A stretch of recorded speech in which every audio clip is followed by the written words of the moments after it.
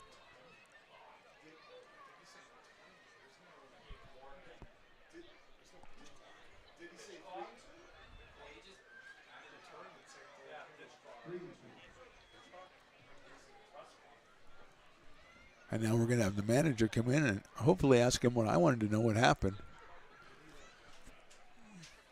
Josh Passanelli is the manager of the Anchors out of De Anza College, and Eric Bradley is his assistant, as the umpire is explaining to Josh exactly what occurred there to cause Hunter to be charged with the ball and the count to be full at 3 balls and 2 strikes.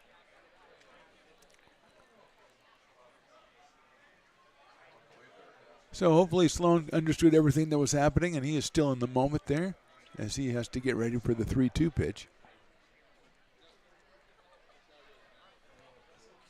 Inside, ball 4. So Andrew walks for the second time in a row, and that'll bring up Luke Mancy. And I think we might have a pitching change here for the Anchors. We will step away for just a second. We are in the bottom of second inning. Potters are up 8-1. I'm Bill Spear, North Valley president of Five Star Bank. In a time when business can feel so uncertain, we're here for you every step of the way. I know they have a lot of bells and whistles within their bank, but just the relationship piece here locally on the business side is huge for us. 5 Star treats us like we're number one. They're right there with suggestions, with help. So I have to bank with people that have our mission in mind. We're Five Star Bank. How can we help you? Very short. That's the second time in a row that I thought a meeting was going to be long or a change, and it was not. So Hunter's still in there to face Luke Mancy, who doubled his first time up. 2 for 5 for Luke in his second appearance now as a Potter out of San Diego and University of New Mexico. Takes a fastball in there for a strike, 0-1. Quincy Malbrough is on deck.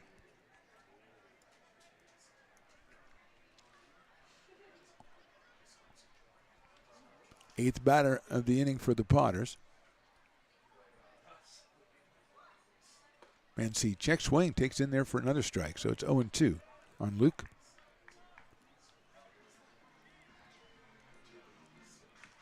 Crowd's been treated to 2 home runs already in the first 2 innings. They're getting kind of spoiled here. So they said, I'm going to go check out the Fat Cat and see if I can get a dog or something. And unfortunately, Jordan Georgeson has already been there, so there are none left. Inside for a ball. I think Bill brings enough when he knows Jordan's going to be here. He probably brings extra. 1-2 on Luke Mancy.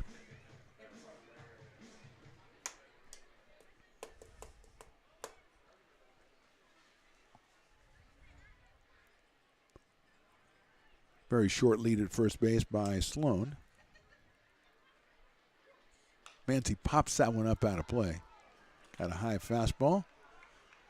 A little bit over our heads, Chris, but I applaud your spirit, your esprit de corps, your I can do it attitude, your je ne sais quoi. I don't know what that means. 1-2. That's fouled off on a breaking ball from Hunter. Right over to Malbrough. Quincy has to watch out over there. Tomorrow, reminder, 90s night, Pokemon night. They go hand in hand, of course. Remember, you get out here at 5:30 when they open the gates. It's happy hour until the first pitch, so you're enjoying an hour of a literal happy hour.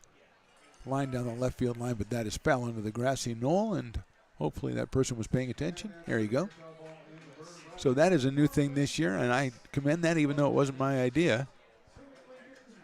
It's happy hour until they throw a pitch. As soon as you get here, go down to the Brick and Barrel Beer Garden down there. Backyard Beer Garden, I think is the way they officially want you to say it. Or any of the other great places around in here. And enjoy a brew. Happy hour style. Lifted down the left field line. That is a foul ball. That'll get, I think, out of play. Look out down there. Going after it was Alex Merchant. And Hopefully he collided with something, but it looks like the something took more of the brunt than Alex did, so he's fine. Comes back, gets checked out by his fellow infielders. Chavez at shortstop. Stays 1-2 on Luke Mancy. Luke at second base for the Potters tonight.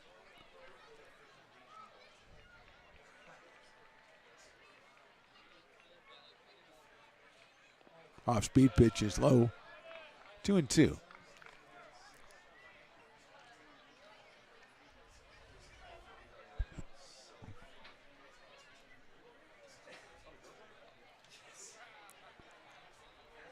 Outfield straight away for Mancy. Pretty deep in right field for Guzman. Misses outside with the breaking pitch. Full count to Luke. Sloan at first base. Potters have scored 4 times in the inning.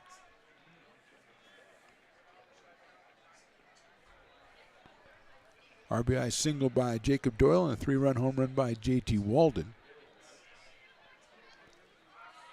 Swing and a miss. Mancy's out on strikes. 4 runs, 2 hits, 1 left. We go to the third. Potters 8. Anchors 1.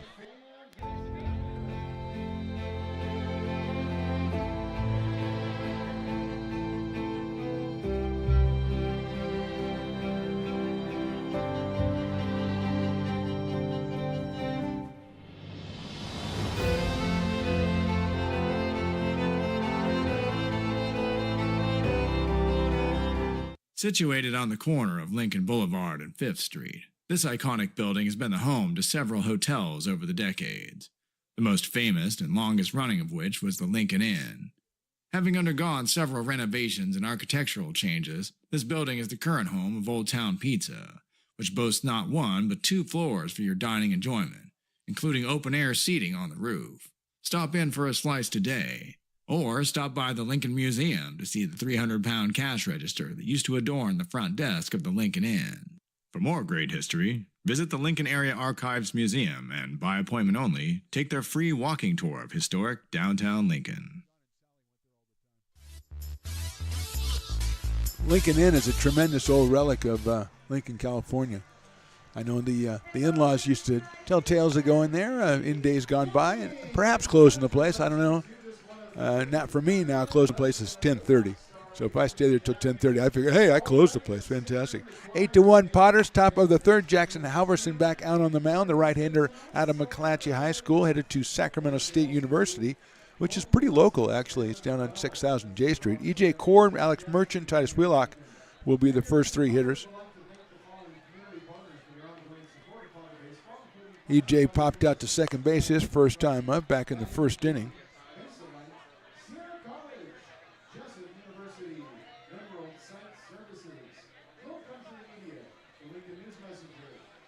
I sent Jordan down to check out the single fully optional obstacle course bounce house, and he said he'll be back top of the 4th to report. So Adam's something to look forward to as Cord steps in out of Berkeley High School, and William Jessup. So he knows everything about this place except for what a check swing is, because he does that, and he's down 0-1. He should know the strike zone here, because this is the home field of William Jessup. And congrats to the William Jessup women's team, softball team, runner-up in the state, in the nation, I mean. Ground ball third base scooped up over there by Pruski over to first for the out. Let's say that again.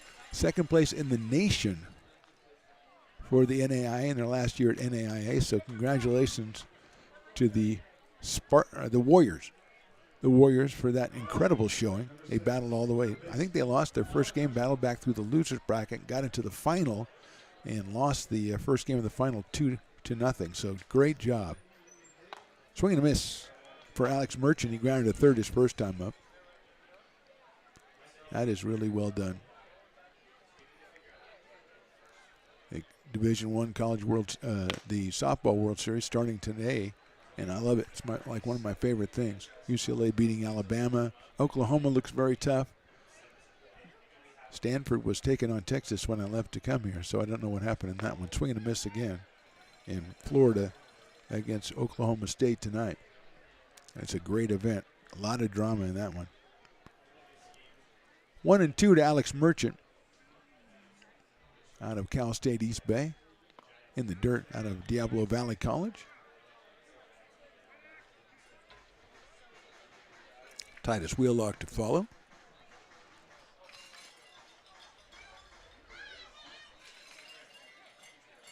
There's a slice down the right field line, out of play. Riley, the engineer, not here today. I think what is it? Thursday is leg day for him. I think he's got to do benches and stuff. I think he works out. I think he runs a workout class over at the fitness club. Swing and a miss. Strikeout for Halverson is his second. And Merchant is down, and Titus Wheelock will be the hitter. The DH reached on an error in the first inning. Hit a ground ball down to third. A bad throw at first allowed him to make it to second, but he was stranded there when Catalano flied out. That pitch is right down the middle for a strike, 0-1.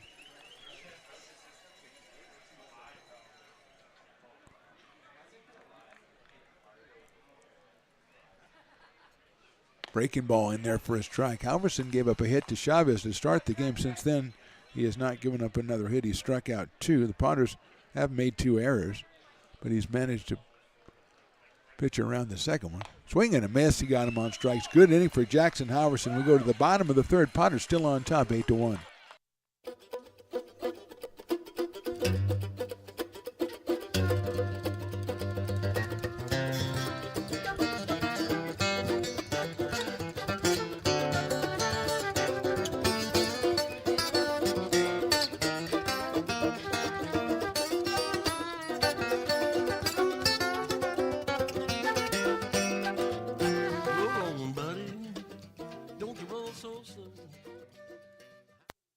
Being a laborer means everything.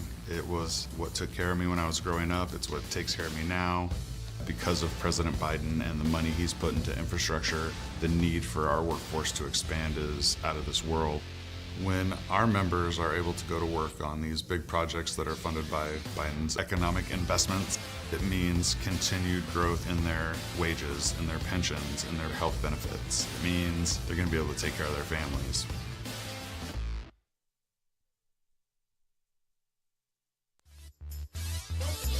Bottom of the third inning from McBean Stadium. Potters have scored 4 in the first and 4 in the second, so they lead 8-1. I think we might have a new pitcher out there, Chris. Is that Aiden Knowles? I think number 48 has taken over for Hunter on the mound.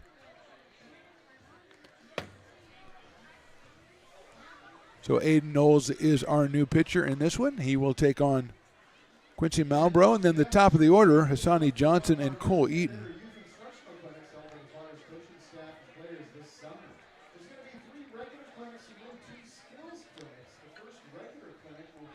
Aiden Knowles is out of Oklahoma Wesleyan University by way of Laney College.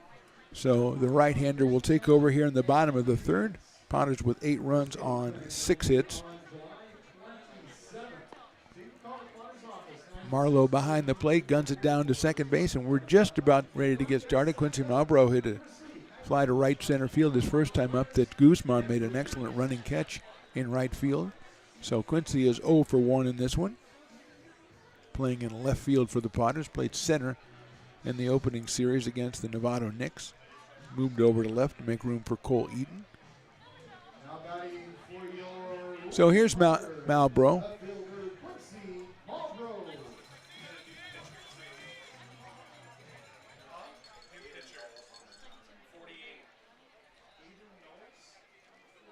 Knowles' fastball is outside to Malbrough.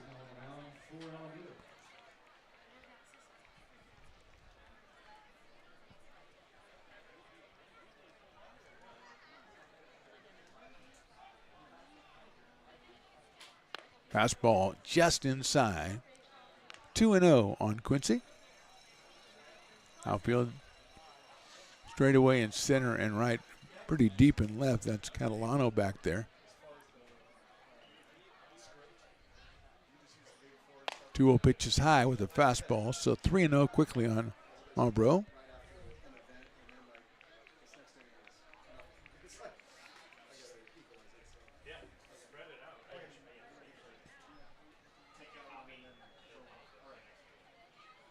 That's hit sharply to the left to shortstop into center field. A base hit, a diving try by Chavez, couldn't get there, and Quincy has himself a solid single. 7th hit for the Potters in this one, and that'll bring up Hassani Johnson, who has struck out and flied out to center field. So Hassani is 0 for 2. He was 1 for 2 in the game on Thursday. Was on base 6 times, had scored 3 runs. Left-handed shortstop out of Franklin of Elk Grove.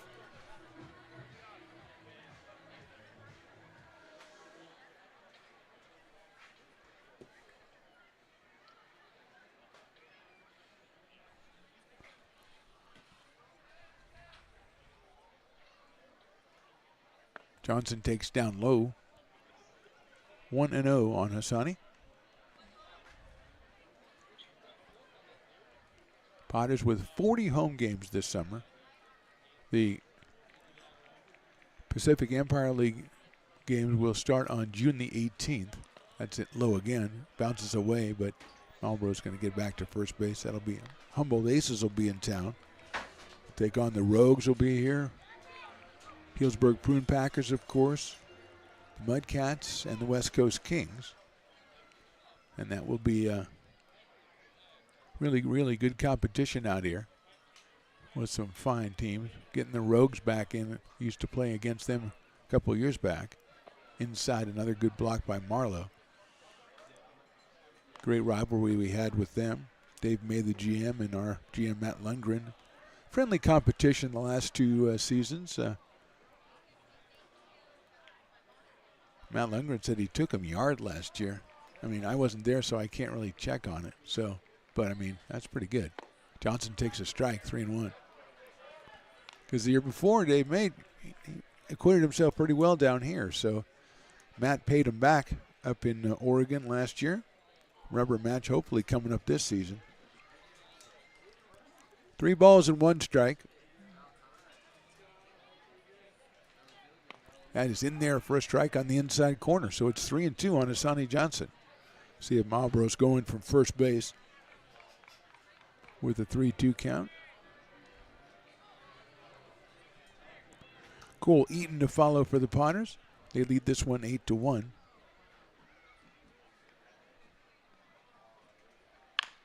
Chopper out towards second. They'll go to second for 1. No, throw it away at second base. Marlboro's getting up. He's going to get all the way over to third. Johnson on the back end will scoot into second. So another misplay by the Anchors, as they had probably not a double play with Johnson running, but they had at least 1 out. Second error for them. Johnson ends up at second. Marlboro ends up at third. And Marlboro's at third. Johnson's at second. And Cole Eaton's the batter. We know that. He has walked and reached on an error.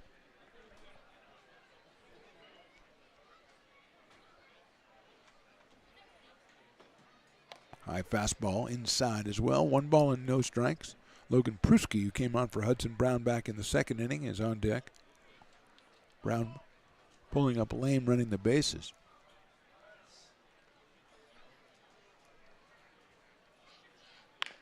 Sharply hit grounder, but fouled down the third baseline. Mike Levine lets that one go. The third base coach, first base coach, as we said, is Tyler Robertson himself, sitting down on his chair. Down the first base line. So far, I haven't seen any mistakes made by the first base coach. He told Johnson to go to second, and that worked out okay. So maybe we don't need a guy out there. And I don't say that to hurt Stones McCoy. Third base line, that is foul again, and that is his own guy. Marlboro taking a look at Cole. And they probably just met a couple days ago, but still, you don't go shooting line drives at a guy you just met. 1-2 on Eaton out of Elkhorn, Nebraska, and University of Tennessee.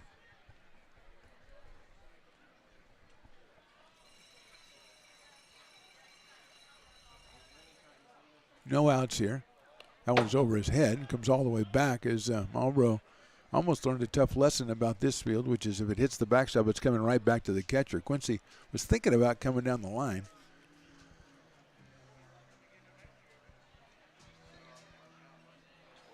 Now the unofficial mayor of Lincoln, Ray Garcia, is, I hope he's delivering that to some patron down there. I hope he's not keeping that for himself. That is a scrumptious looking dish of maybe nachos or something. Yeah, he's delivering. Chopper out toward shortstop. Short hop. Nice play out there by Chavez. Throws him out at first. A run will score. It's an RBI for Eaton.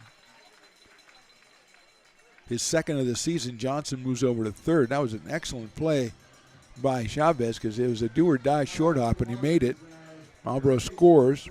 Potters up 9-1, and here is Logan Pruski, who was hit by a pitch in his only appearance back in the second inning. Scored a run on the home run by J.T. Walden. Infield in for the Anchors with one out. In the dirt, nice block by Marlowe. 1 ball, no strikes. Jake Tandy to follow. Jake 1 for 2 today. Picked up his team-leading 8 RBIs. He has to pick them up because he's got to stay ahead of J.T. Walden, who has 6, and he's been up twice. Swing and a miss. Nice pitch from Knowles. Had by Pruski out of Folsom Lake College. Hit over 300 for the Falcons this year.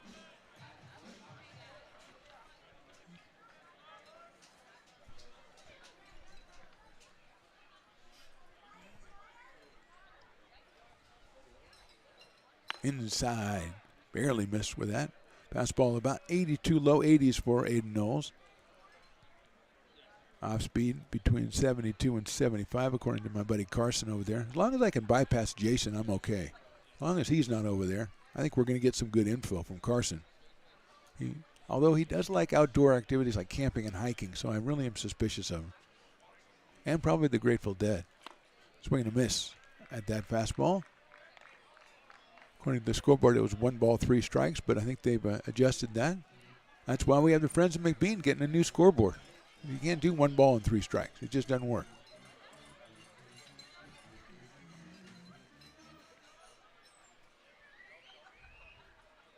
Look out. That hit him. So Brewski's been up twice. He's been hit twice. That one doesn't look much the worse for wear, as it was not a fast pitch. It was the off-speed variety. Here's Tandy now. Jake singled in a run back in the first, then struck out in the second. So he is 1 for 2. Came in at .333 with 7 runs batted in and a home run. So he leads the team in RBI, but he's second in home runs now to J.T. Walden, who has 2. Jacob Doyle on deck. He's been very impressive in his debut with a double and a single. First and third, 1 out here in the third. Reaches out and pokes that one to right center field. That'll drop for a base hit. A run will score easily. Going to third is Pruitt. Picked up by Guzman, and righty guns it into second base. But Tandy has his second hit of the day, his second run batted into the day. Johnson scores. Potter's now up 10-1, and that'll bring up Jacob Doyle. Pruski left no doubt. He read that one perfectly off the bat and made it all the way over to third. So Tandy now with 9 runs batted in, and here's Jacob Doyle out of University of Nevada, Reno. Doubled and scored in the first, singled in a run and scored in the second, and both times courtesy of J.T. Walden, who waits on deck. Doyle takes that one for a ball, 1-0.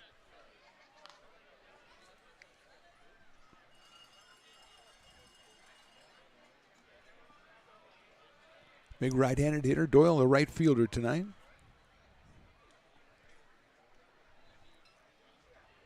Swings and misses at that one. He's got Pruski at third. He's got Tandy over at first. 2 runs in for the Potters. They've scored 4 in the first, 4 in the second, and 2 so far here in the third. A couple of errors by the Anchors have helped their cause.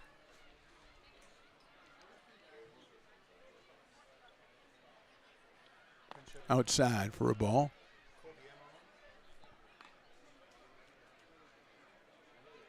Looks like JT's night might be done. Colby Amaral looks to be on deck.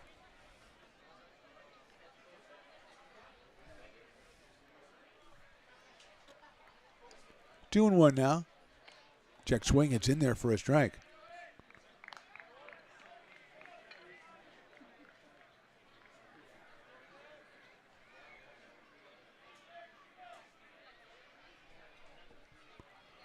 Two and two on Doyle. Swing and a miss. Got him on strikes. Good pitch by Aiden Knowles, and Doyle is out for the first time. And that would bring up J.T. Walden, but he's going to take a break, and Colby Amaral is going to hit for him. J.T. making a bid to have the fewest at-bats ever to be player of the game, at least from a position standpoint. The fewest at-bats by a non-pitcher ever to be player of the game. His line, 2 at-bats, 2 runs, 2 hits, 6 runs batted in, and 2 balls into the houses in right field. So here's Colby out of Waldorf University. In Grass Valley, California.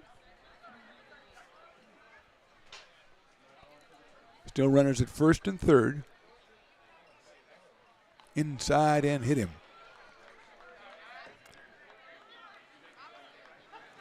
That will load the bases for Andrew Sloan. Andrew Sloan, we know, has home run power from last season, so this will be a good part to bring it out and maybe close the gap on J.T. Walden for player of the game. Andrew has walked, and he's walked. So no official at-bats for Mr. Sloan so far in this one, and he's got Pruski at third, he's got Tandy at second, and now he has Mr. Amaral over at first. 2 outs here in the third. High for a ball.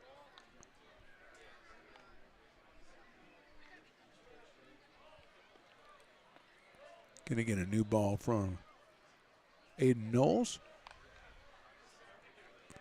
Mitch Hunter started for the Anchors, went the first 2 innings. Knowles came on.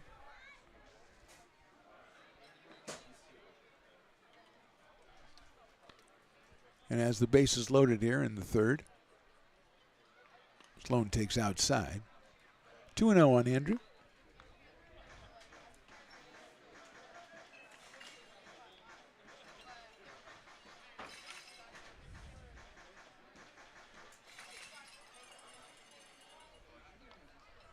Cowbells are ringing. 2-0 pitch.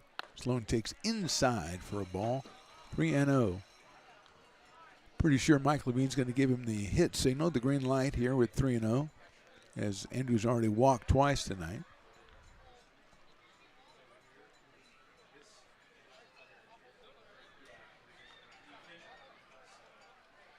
Sloan takes us inside. So he'll get an RBI for his 3rd straight walk as Pruski crosses the plate. 3rd run of the inning for the Potters. Moving up is Tandy, same for Amaral, and it'll bring up Luke Mancy, who's doubled and struck out. Quick meeting at the mound with Josh Passanelli going out to talk to Aiden Knowles. Don't see any activity for the Anchors right now. This is Knowles' first inning, so they probably weren't planning on bringing another pitcher quite so soon.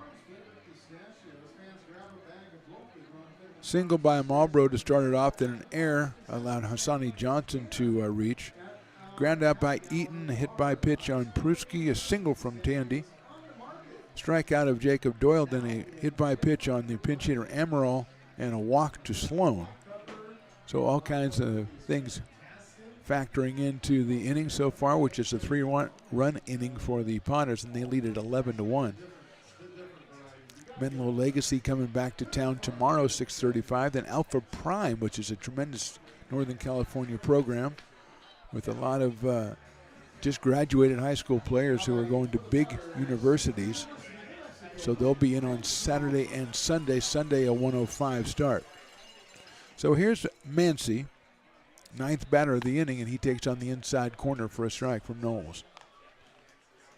Quincy Marlboro, who started us off, on deck. Now we do have some loosening up by the Anchors. Mancy chops at that one. It's foul, so he's quickly behind the count 0-2.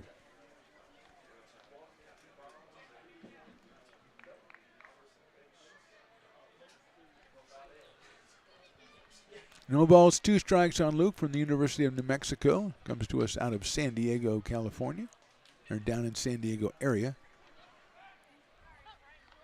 That one gets away off the glove, and the catcher staying at third base is Jake Tandy. It evens the count at 2 balls and 2 strikes with 2 outs here in the third.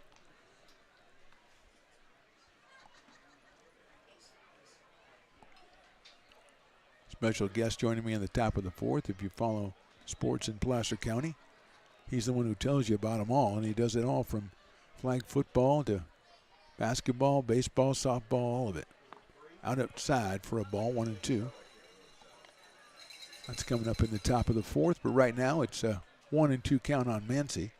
Bases loaded for the Potters. Looks like Aiden Brothers warming up in the pen for the Anchors. Swing and a miss. He got him on strikes. 3 runs and 2 hits for the Potters. They leave 3. We go to the top of the fourth inning. Potters 11, Anchors 1. American River College is a top-tier community college sports program that provides student athletes with the opportunity to thrive both athletically and academically. ARC Athletics is currently ranked 5th in the state and 2nd in Northern California. With over 19 sports programs, our athletes compete with the region's best athletes. Our diverse and dedicated coaching staff helps athletes develop the skills necessary to compete at the next level. Start your community college athletics journey with us. American River College, Sacramento's best athletic program. Go Beavers.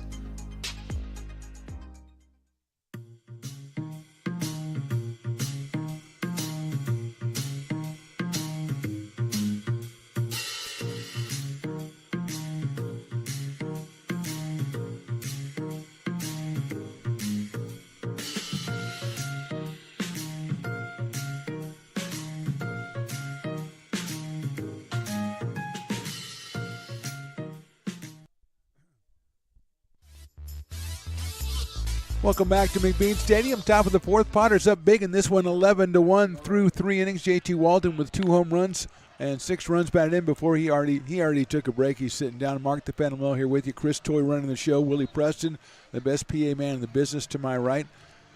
Jason and Carson are the interns, and it's touch and go with those two, so you never know. And also joining me now, I don't know if he's the voice of Placer County athletics on a high school level. He certainly writes enough about him. It's a former Potters intern and now acclaimed journalist, Mr. Jordan Georgeson. Jordan, thanks for joining me, man. Now, are we saying acclaimed journalist or a claimed journalist? Well, that's the question. Excellently put, and that shows that you are indeed a journalist because you caught up on that. You coming out here? Are you writing stories? Are you taking pictures? Are you doing both? What are you up to? I'm doing both and just checking out some Potters baseball. First game I went to wasn't the best one this season, but they're making up for it tonight. 11-1 lead in the fourth inning. That's right. You were here on Sunday when the Knicks handed the Potters their only loss of the season. So I want to ask you, I see you all the time popping up, seemingly inexhaustible energy popping up at every single sport, softball, baseball, all kinds of things. You came to the end of another school year. So are you feeling a little sense of relief at the end of it or what? A little bit of a relief. I've got my honeymoon planned this summer, so I get to relax a little bit at some point, some claim. But, yeah, it's a little bit of relief. But, hey, we're back here at McBean, and there's nothing I love more than just sitting back and watching a Potter game on a summer night. You do enjoy that. Even when you were working, you sat back and enjoyed a Potter game. Catalano pops out to second base to Luke Mancy for the first out. Dayton Guzman will be the next hitter. He struck out in the second. But seriously, you were a Potters intern a couple years back, and all of a sudden you saw some opportunities elsewhere as far as writing is concerned and got involved in it, and it's really taken off for you. It really has. It's funny, when I got into this, I did not think I wanted to do the writing side of things. I wanted to do more, radio play-by-play stuff, but writing is where I got my break, and I knew nothing about photography. They handed me a camera, told me to figure it out, and now the writing and the photography side are two of my favorite things with this business. Well, I'm writing. I can say a lot of things about the writing, but the photography, you really have progressed very quickly. So no one ever gave you any pointers or anything? I know Sarah is one of the greats around here in the past for the Potters. Did she give you any tips or anything? Because you really have done a great job. She's given me a ton of tips, helped me out kind of configuring my camera, and I just haven't touched it since then. So I just figured, hey, you do a good job. I'm going to stick with that. You're afraid it'll just go south if you mess with it, huh? Exactly. And the best part about the photography is no one can point out my numerous grammatical errors in That's it. true. So, yes. if there's a misspelling, it's on the jersey. So yeah, absolutely. But that has added a thing, and I know especially football. You do a great job with the football as Guzman takes outsides 2-2. But it's really, like I say, every time I look in any kind of publication, I look on Twitter or anything, you're always at another event. Now, I know you have a new bride and you have a new young one, so how is that working at home? Is that you you getting your bases covered there? Getting all the bases covered. We've worked out a good schedule, have a good routine going. The baby's happy. The wife is happy with me for the most part. That's all you can ask for, my brother. If I can bat like 500 with her, I think I'm doing pretty good. Oh, you must not have been married very long. Yeah, well, not even a year. So we're still batting 500. It's early in the season, fam. I'm hitting like 268. Okay, I'm barely over the Mendoza line over here. That could be an all-star if you're hitting it out of the park. Yeah, though. if I'm putting the bat on the ball. Yeah, that's a check swing. I think he went around. He did. Guzman was down on strikes, and that'll bring up Lucas Marlowe. But you covered. We talk about. You helped me. Obviously, we do American River College football together, and I do a bunch of sports for American River College football or American River College. But you cover a bunch of sports all season. Is there anyone that really stands out as your favorite? Football is always going to be my number one. It's a sport I first fell in love with. It's a sport I first played. I played it my whole life. So I've always got to say that. But, there is something – I think every sport has its own unique thing because, I love high school basketball if I'm covering a game at the Earl Crabb Gym at Placer on a Friday night. Or, high school baseball, covering some of these SFL battles with D1 talent littered across the field. It's a great time. So all of them have their own things, but football's number one. Third base to first base, Pruski to Tandy. That ends the inning. That was a very quick half inning. Well done, Jordan. Keep talking. We'll be back in the bottom of the fourth inning. Potters on top 11-1. This job is the Esplanade at Turkey Creek phases 4 and 5. Our scope of work for this project is full scope, so we've got all the underground, all the joint trench, and all the topside included with it. We're putting in sewer pipe, manholes. We're not doing services yet. We go through and do all the main line, and then we come back and do all the services after that. I would say this project right here, the one we're working on, is probably about a 2-month project. It's very costly to the developer, so beating the schedule is very important, more important than most projects. It's got a lot of groundwater, so we've got an extensive groundwater pump system in place. It's just cool to be a part of the built environment and know that for the next 100 years that people are going to use and enjoy what we've created here today.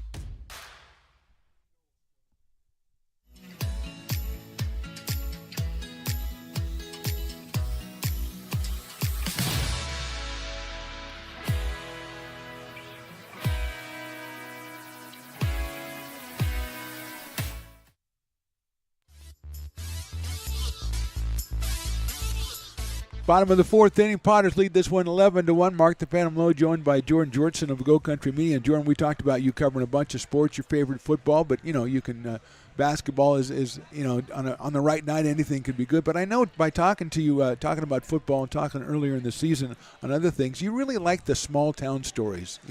I do. I think the small town high school sports is what makes America great. It's what fuels small papers like my own, but it's just a different feel, a different vibe there where everyone in the town is a ride or die for their team, And I've heard journalists complain about, hey, everyone in this town thinks I hate this team or love this team. But I'm like, that's what I love is that people think the hometown reporter is a homer for the hometown team because it's just that passionate at some of these towns. And I love seeing the stands filled up for JV games and stuff like that. I know it's hard to point out, it's hard to pick a favorite, but if you had like one undiscovered place that you found last year or in a couple of years, you've been doing it a couple of years now, what's an undiscovered gem you found out there? Oh, man, that's a good question. I've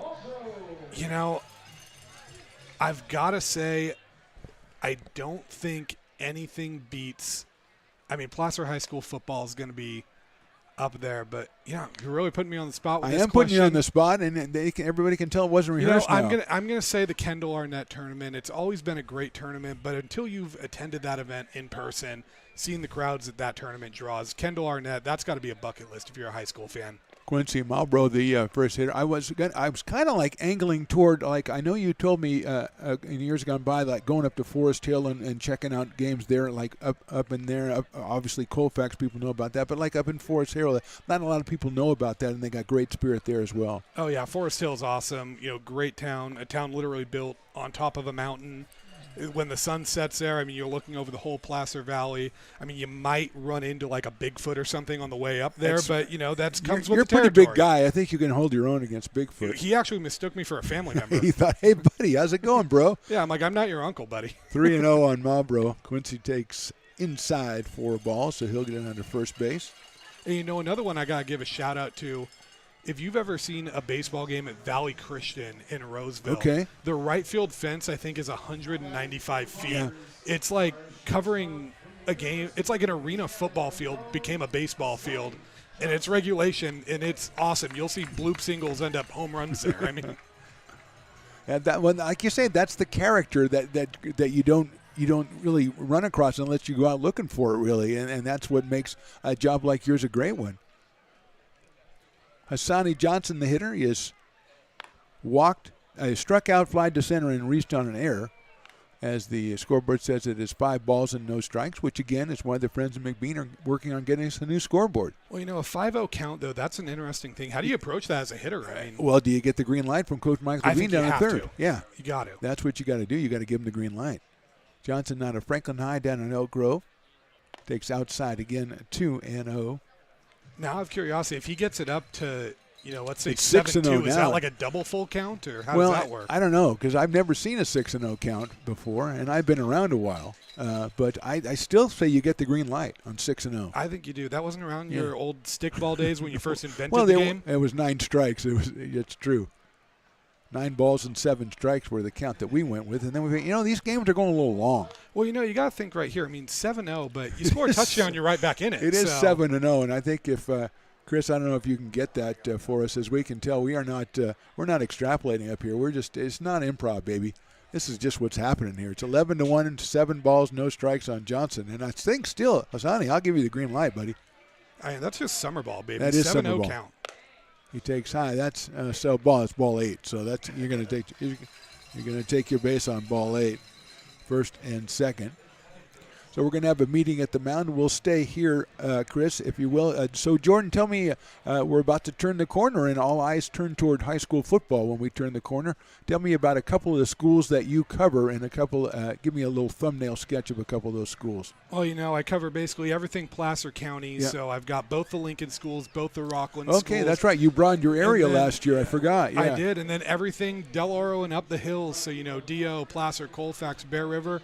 And it's going to be a great year for football this year. We have a lot of talent in this area, a lot of Division I recruits, and it's going to be a good problem to have because I was just looking at the non-league schedule for that first 5 weeks of the season.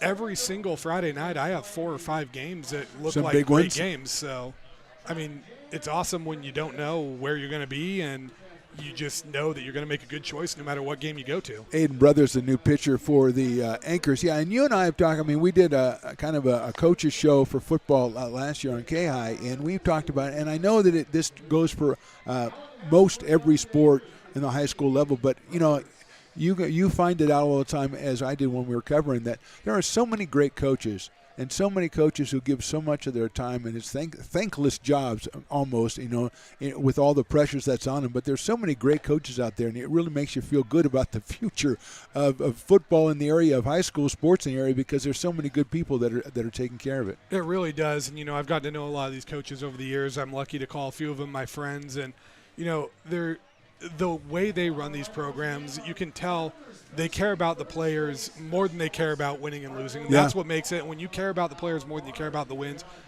are going to come, and that's when you get guys like Chris Bean at 12 Bridges or Joey Montoya at Placer. Right. These guys have been there for years. They've built programs. Well, I guess 12 Bridges hasn't been there for years, but he's been in the game They were for already years. building a program, and he's been building programs for a long time. And, it's awesome getting to catch up with some of these coaches and getting to, when you talk to them, you feel like you haven't skipped a beat.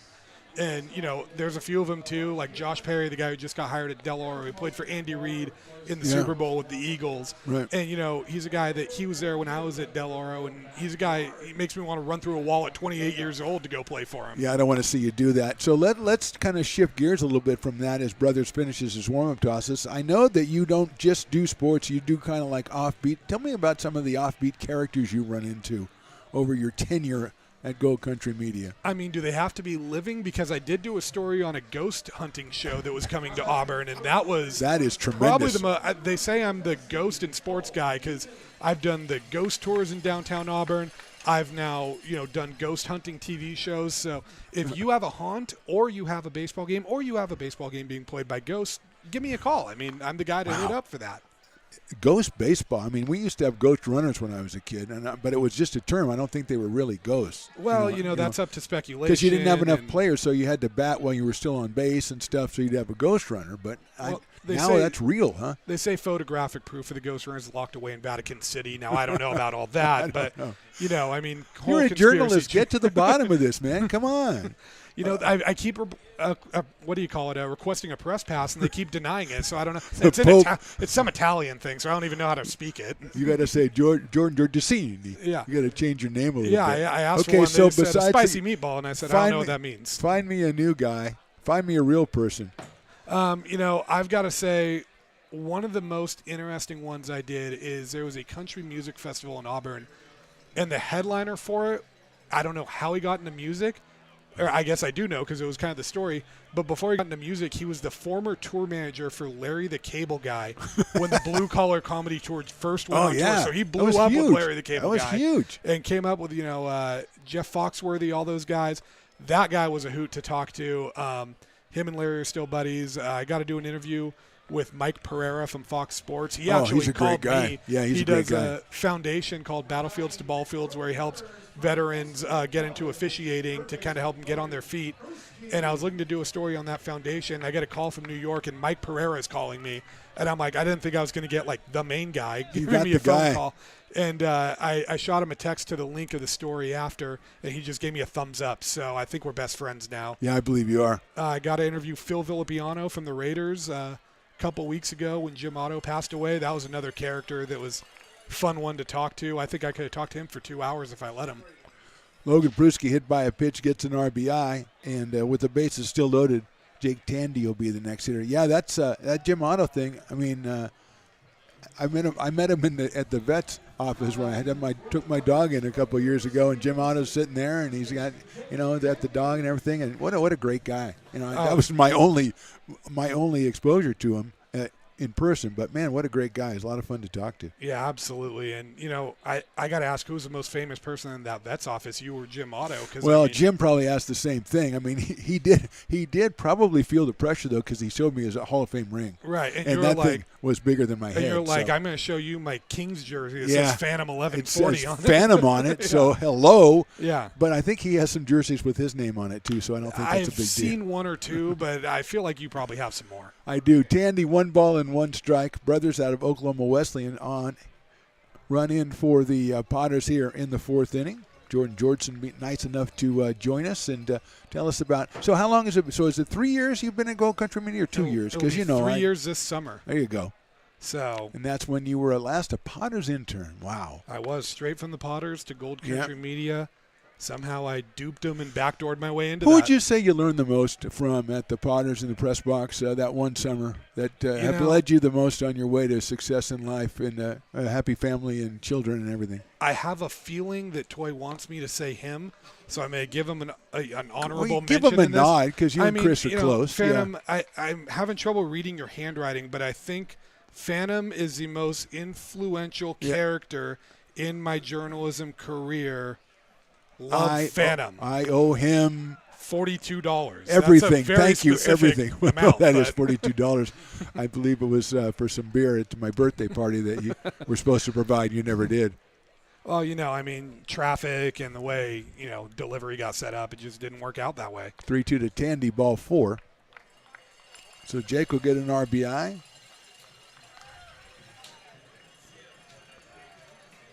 And that'll bring up Jacob Doyle. You come out on a night, Jordan, we got some new guys out here. We've got, since you were here on Sunday, obviously Asani Johnson and Cole Eaton, and Jacob Doyle making his first appearance of the season, like a double and a single, and you know about JT.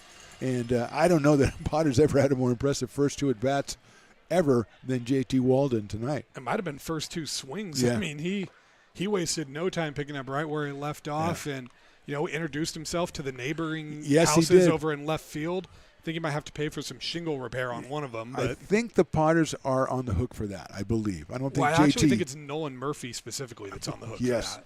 Yes. Well, the reason it's Nolan is because he gave up so many of those when he was pitching that they just started charging him for them. That's true. And actually, we can just, if the house is listening to this, we can just read off Nolan's credit card number right here. We can. We all have it.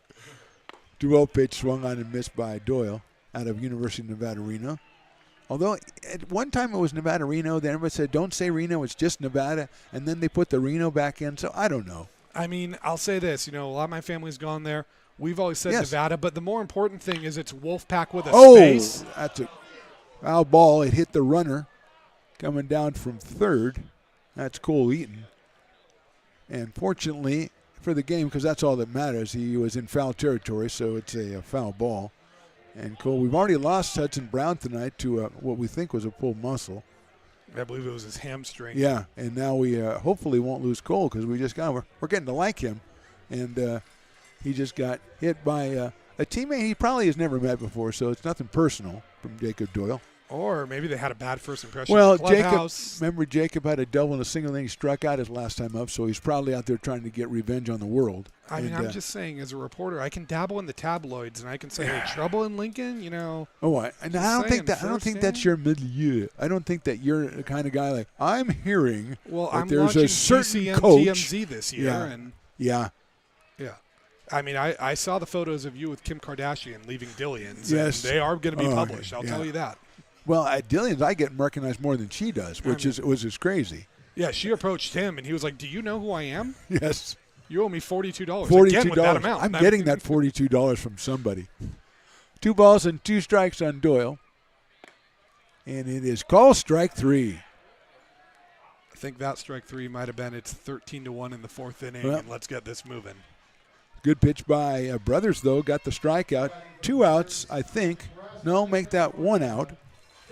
It's hard to tell sometimes. Kind of maybe need to turn the light on in the press box maybe since it's dark outside. And I'm an elderly gentleman. Yeah, but Here's the light. Colby Amaral. That does help a little bit. Colby swings and misses. He came out for J.T. Walden, who, if you haven't figured it out already, hit a 3-run homer in the first and then a 3-run homer in the second. I thought the one in the first was more impressive. Your thoughts? I did too, especially first swing. You never know what you're getting. You Yeah. can get a ton of playing time at USC. So to come in summer ball and start out like that, I think that's pretty impressive when you're coming in pretty cold. 1 ball and 1 strike. So if you got, you're a journalist. Have you got him a front runner for player of the game maybe? He's got to be. I mean, when you're on pace for 27 RBI through your first 2 innings, Yeah. you gotta. No, I wasn't take giving. that into I only gave him consideration. 24 because I didn't think he'd get to bat in the 9th. Well, that's fair, but I mean, you never know. You never know. Sometimes these bullpens are thin early in the summer, and My people over there to the left tell me that shot off the bat of Doyle was 95 miles an hour into the leg of Cole Eaton. So really feeling bad for Cole. That's a line drive. That'll get into right field for a base hit. 1 run will score. It's a station-to-station situation. Guzman picks it up, but Amaral delivers a single. He gets himself an RBI. Eaton finally scores and gets to go rest his leg. Brewski is third now. Tandy moves into second, and here's Andrew Sloan.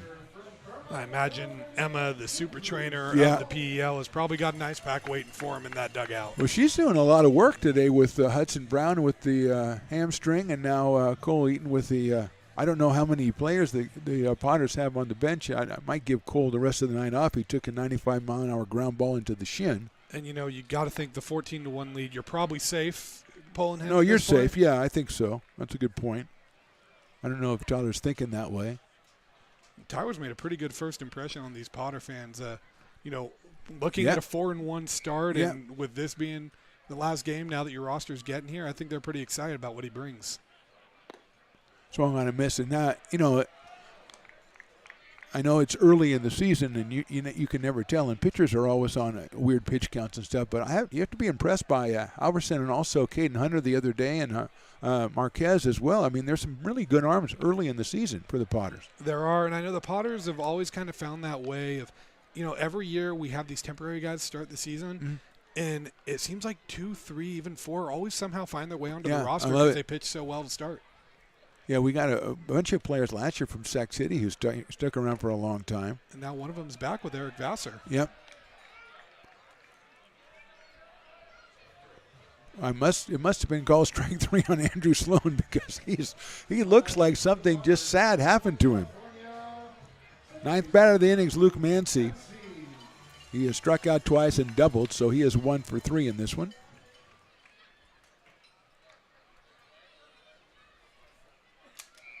Fastball misses outside. And I believe what you said earlier, Jordan, is right. I believe that there's an inflatable strike zone right now. Yeah, I think they're kind of expanding it a little bit and getting the game moving a little more. Brothers, the third pitcher for the Anchors, and that one is hit sharply into right. Mancy has a single. One run's going to score. It's a station-to-station situation again, but Luke has his second hit of the day, his first RBI. You know, I have to say, if the Potters can hit like this all season long, I think Lincoln fans are going to be pretty happy with this team. Well, it's a really good lineup from top to bottom with the additions, and with JT coming back, and Doyle has been impressive, and we've got Eaton and Mancy had a hit in his last appearance on Tuesday, and then is 2 for 4 today, and swings a good bat. So yeah, and here's Marlboro, who was flied out, singled, and walked. If you want to know how good this lineup is, Marlboro was batting, I think, third on Sunday. Now he's gone to ninth with the arrival of some of these new guys, and he's still able to swing it. I covered this kid in high school, and, they've gotten to know him well. Great kid, a great player, and I wouldn't be shocked if he's a kid that sticks around here for the summer and maybe comes back next year too. Hopefully, that's the way you build them. That's the kind of the Potter way. Once a Potter, you're a Potter legend. That is true. I mean, we use the word loosely. Yes, we do. I mean, we call Stone's a legend. We do because he pays us. Yeah, Brock Raggets is the only exception to the rule. Well, the press box is still classified as a no Brock zone. Well, the sign was pulled down, and he noticed that the last time he was in here. Possibly by Brock. Possibly, but give him credit. He noticed it and took it full advantage. Phantom, I know we've talked about a lot of the lore with the Potters, but one thing we haven't mentioned, and I think this could have connections to Brock, is the mysterious disappearance of Cletus the Goat, and I think Brock might have something to do with it. I have been advised by counsel not to comment on that particular situation. Well, Phantom, I think the statute of limitations is gone out. No. They say you're the O.J. Simpson Slice of it goat down the mascots. right field line. That is a foul ball. That's terrible. I mean, now you're crossing the line right there. 2 balls and 2 strikes on Quincy. Asani Johnson will follow. We're in the bottom of the 4th. Potters 15, Anchors 1. Carlin C. Coppin Knight out of the ballpark. You see the principal throughout the first pitch? That's a pretty good first pitch. Tremendous. She bounced it across. We call that a Brock Raggett strike. Or a cricket strike, I think is what Chris calls it. Sharp grounder out to shortstop, picked up. They're going to go to second, and the second baseman gets there for the out. Fielder's choice on Marlboro. Potters score, let's say, 4 runs. We go to the top of the 5th inning. Potters lead 15-1. Hi, Bill Evans, President of the Placer County Association of Realtors. We're in the store, our conference facilities, an amazing team that helps keep together an amazing organization. And we thank them all. This organization can't do what it does and can't run the way it runs without the help of so many members volunteering their time. The success of the Placer County Association of Realtors is largely dependent on our active volunteer members to help our organization and industry. The work of our committees greatly impacts our ability to champion efforts across the board and giving back to the Placer County community wherever we can. Like all service organizations, I wanted to serve. And getting involved with the affiliate committee was the perfect way to do that. I love being able to serve my community with my business friends and other leaders and give back to those who are in need. The thing I love about the PCAR committees is they all work toward the same goal of bringing the community together to support those in need in our surrounding area. I instantly came to the meeting and had a wonderful time, felt like I was a part of something bigger, and it was just the start of my leadership journey.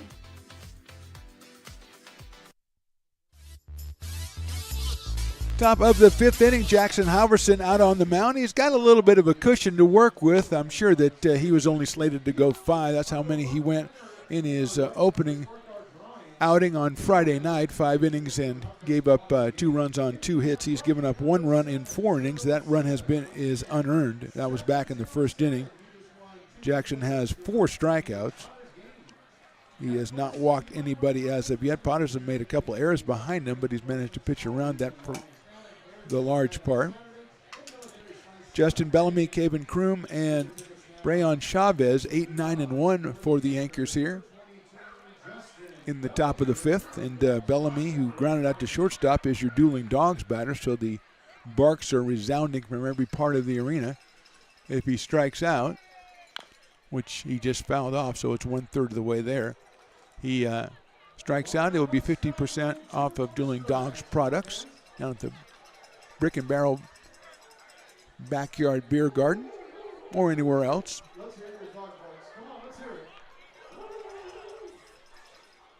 Bellamy out of Cal Lutheran. 0 for 1 so far. Takes that one on the outside corner, 0-2, so we're near it. We're nearing it. Clear out some room down at the beer garden just in case the onslaught. Swing and a miss. He got him on strikes. I don't think they need to throw it to get him. Oh, the throw almost over the head of the first baseman, but Tandy pulls it down and Bellamy strikes out, and there is joy in Mudville as it's 50% off Julian Dogs. And, there's a pretty good movement over there toward the beer garden. So Caven Kroom will be the hitter. The center fielder walked his first time up out of Sonoma State University.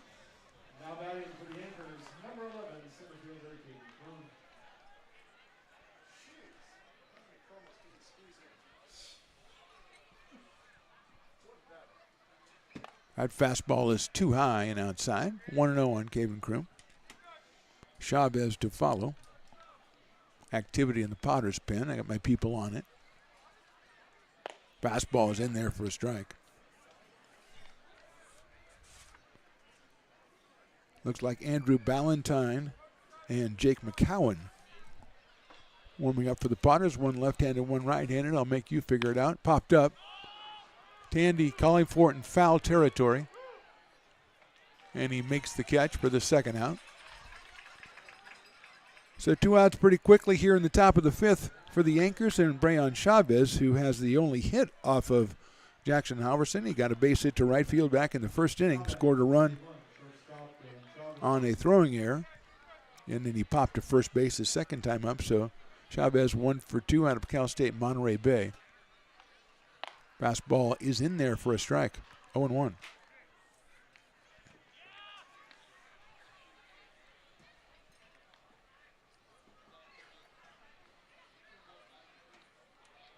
Check swing outside. 1 ball, 1 strike. E.J. Cord, the second baseman, to follow if Chavez can start something here with 2 outs in the top of the 5th.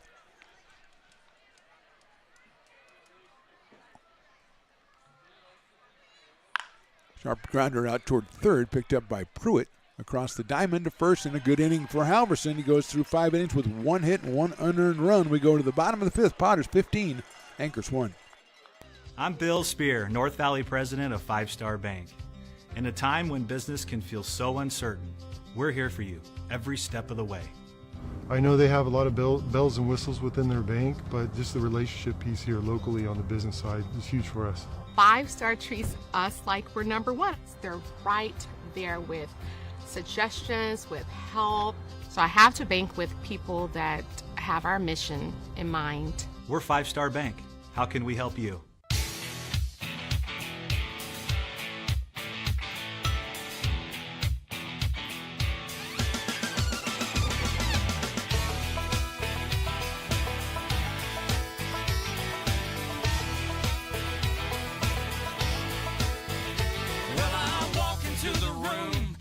Out $100 bills, and it kills and it thrills like the horns on my Silverado grill.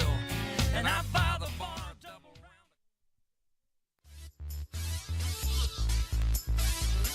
Bottom of the 5th inning. Sonny Johnson will start us off. Cole Eden and then Logan Pruski for the Potters against Aiden Brothers, the 3rd pitcher for the Anchors. Hunter started, then Knowles, and then Brothers. Brothers also from Oklahoma Wesleyan University. Came on in the 4th inning. The Potters have 4 in the first, 4 in the second, 3 in the third, and 4 in the 4th.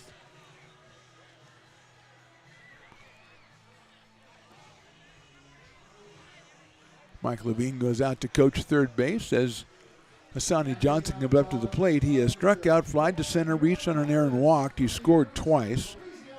Scored 3 times in his debut on Tuesday. So the shortstop up here against Brothers takes outside for a ball, 1-0.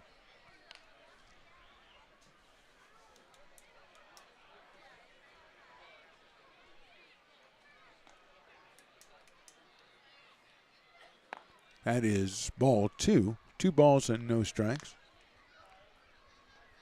Still a little surprised when I see the kettle corn, because that's a new addition out here at McBean Stadium. They give you a lot of kettle corn in one bag. They give you a lot of kettle corn.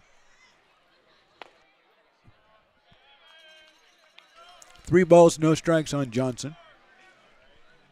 No activity right now for the Anchors. You said the Potters with a right-hander and a left-hander. That's right down the middle for a strike. I have to think that Jackson Halverson probably done after 5 innings, especially since he had to sit a lot between innings as his team put up 4-4, 3, and 4 in the first 4 innings. Sharply hit down to first. Nicely played down there by Bellamy, and he goes and tags the bag. So Johnson hit it really hard, but Bellamy at first base with a fine play. And 1 out, and here's Cole Eaton. Cole has walked, reached in an air, grounded out, and then walked. He has scored 3 runs. He has driven in 1 run. Center fielder who took a ground ball off the leg when he was running last inning at third base seems none the worse for wear. Takes down low for a ball from Brothers.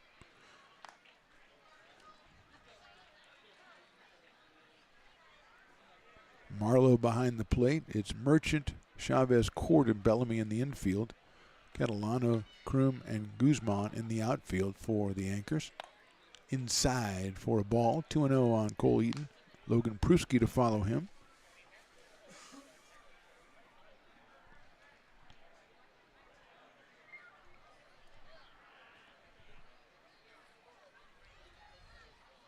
That's outside.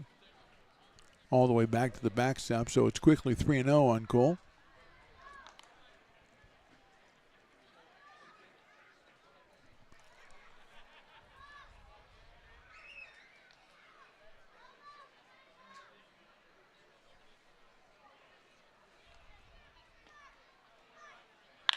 High fly ball left center field. Kroom going back. Circling in left center, reaching up and making the catch. We talked about Craven Kroom. He covers a lot of area out there, and he seemed like he had a beat on that one the whole way. Eaton gave it a ride, but just a little bit too far into left center. And he is the second out of the inning, and that'll bring up Logan Pruski. Didn't sound like Cole got all of that one. He hit it pretty far for not getting all of it, but it didn't sound like he did. And Kroom makes the catch in deep left center field for the second out. Pruski came on in the second inning for Hudson Brown, and I'm looking at my notes here. He was hit by a pitch and scored in the second, hit by a pitch and scored in the third, and hit by a pitch in the fourth and drove in a run. So he's been wearing it today, but has been successful in the stats. Check swing, and that's outside. You don't see three hit by pitches in 3 straight innings, and twice you scored and once you drove one in. You don't see it all the time, but you see it sometimes. A lot happens in the summertime. Fastball is low.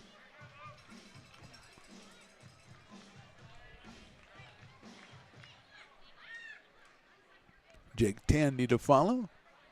Started at third, now playing first. That is down low again, so it's 3-1.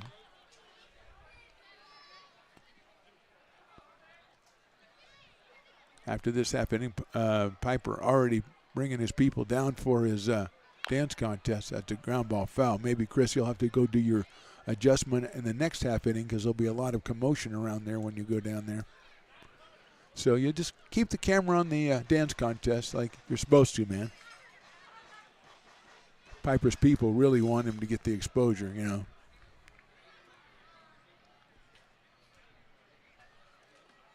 Pruski chops it foul down the third base line. We're at a full count.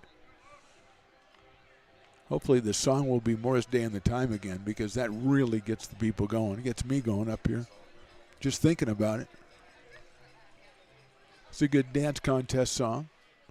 See, Piper's got that exuberance, got the jauntiness. It's that new look. Inside, ball 4. So Going down to first base for the fourth time without an official at bat is Logan Pruski. Here's Jake Tandy. Singled in a run in the first, struck out in the second, singled in a run in the third, and walked in a run in the fourth. So he is 2 for 3. He's driven in 3 and now has 10 runs batted in on the season to lead the team. Out of West Sacramento, California, and University of the Pacific. Up here against Aiden Brothers. Line shot down the left field line. That is a foul ball. Just thinking, kind of feeling the way I did the other night when I kind of predicted Jake's home run. And I was about to predict another one. So I guess I just predicted it without predicting it. So now I can say I'm right either way. Clever. Clever. I learned that from talk show hosts. Say you think something might happen, but you're not sure. Then if it does, well, I called it. And if it doesn't, I said, well, I wasn't sure. He slices that one foul. Off speed pitch. Hits it over to the right side. So he went left, and now he went right, and it's 0-2 on Jake. He's followed in lineup by Jacob Doyle.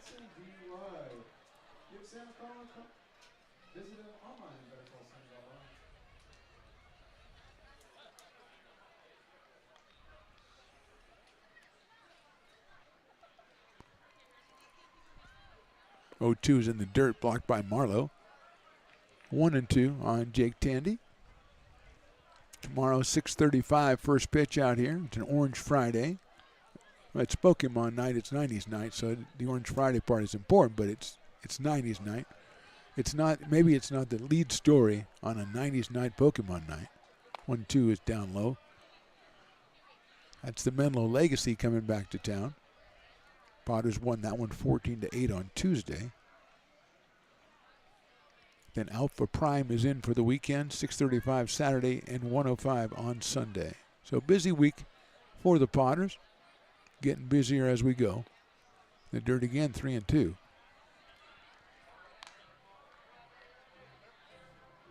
I believe we run into the Fresno A's then the week after that for the first time this season. And then we start PEL, Pacific Empire League play. 3-2 pitch hit fair down the third baseline. Picked up, going to go to second to try to get him. That's a nice play at second. A nice scoop by Cord on the throw from Merchant for the force. No runs for the Potters. They leave one. We go to the top of the sixth. Potters leading this one 15-1.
Top of the sixth inning here as the dance contest goes. Willie Preston didn't play Morris Day in the time. He played the Baby Shark song, and it's got the small children are fine, but I mean it's not got the overall appeal of your Morris Day in the time. I believe that is Andrew Ballantyne on the hill out of Ceres, California, and Fresno State University, number 14. So we have a winner of the dance contest. Gets a Potter set, which is pretty sweet. That guy was shaking it, though, so I got to give him some credit. So Halverson closes the book. 5 innings, 1 hit, 1 run. It was not earned. He did not walk anybody. 1, 2, 3, 4, 5 strikeouts. So another excellent outing by Halverson, who now has given up 2 earned runs in 10 innings and struck out 10. So E.J. Cord from William Jessup University is going to be the first hitter against Ballantyne. Hits it right back up the middle slowly. Second baseman picking it up. Mancy going to go to first. Does he get him? No, I don't think he does. Cord beats it out. Excellent try out there by Luke Mancy at second, but just a slow hit ball, and he had to go to his right and throw back across his body, and Cord's going to beat that out for the second hit. For William Jessup, and Alex Merchant will be the hitter.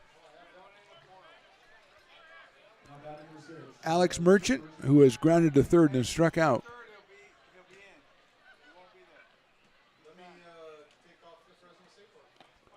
Down low for a ball, 1-0. Alex Merchant, Diablo Valley College, and then Cal State East Bay.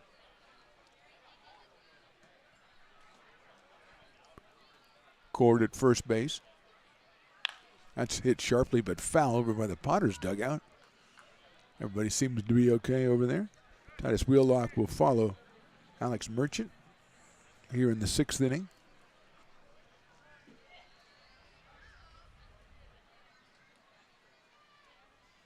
Swing and a miss. Good fastball from Valentine.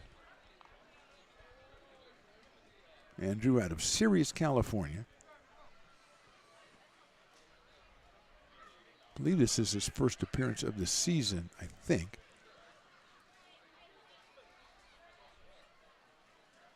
Fastball inside. 2 balls and 2 strikes.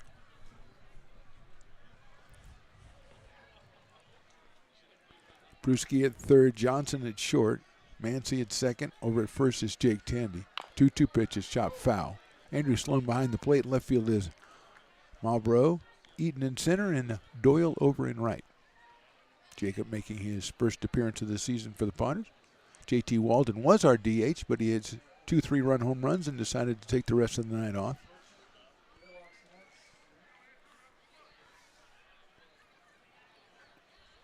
Throw over to first base, and back is Cord.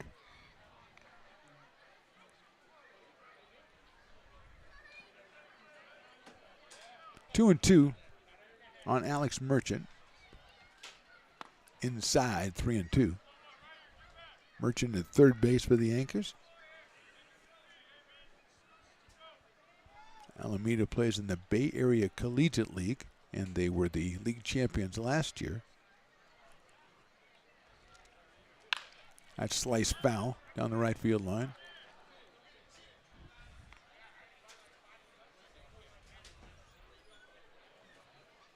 I think they go up against the Menlo Legacy as well, so familiar foes, common opponents, if you will. 3-2 pitch. Swing and a miss. Throws it by him for the strikeout, and that'll bring up Titus Wheelock, who has reached on an error and struck out, so he is 0 for 2. DH out of Modesto Junior College.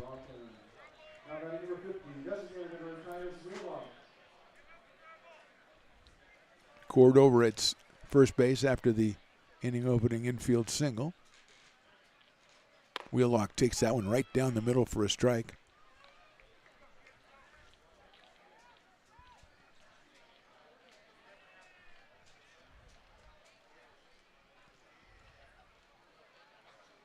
Sails a fastball.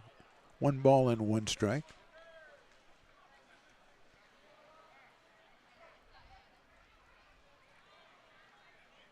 Potters defense pretty much straight away, deep in left field for Titus Wheelock, who chops one off the plate almost. That's going to be a tough play for Mancy. He gets it over to first and gets it by a half a step.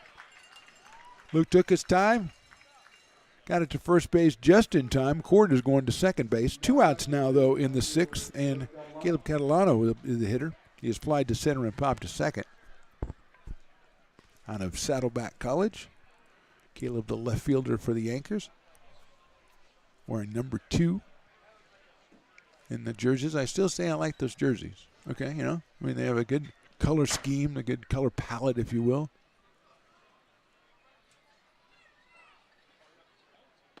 Good looking pitch in there for a strike. Potters, of course, do things with orange that, you know, just are sublime. They got the orange jerseys today with the white pants. Probably see all the Potters looks these next 4 days out here at McBean Stadium. That one's a little bit too high. 1-1. Really excited for tomorrow for 90s night. Pokemon night I'm not so sure about, but the 90s night, don't know about the fashions. I've been dressing the same for 5 decades, so I don't know what the 90s fashions. Swinging. Actually, the flannel would be a 90s thing, and I've got flannel, but it's supposed to be a little warm tomorrow. Don't know if I'll break out the flannel, but that's a great idea, Chris Toy. 1 and 2.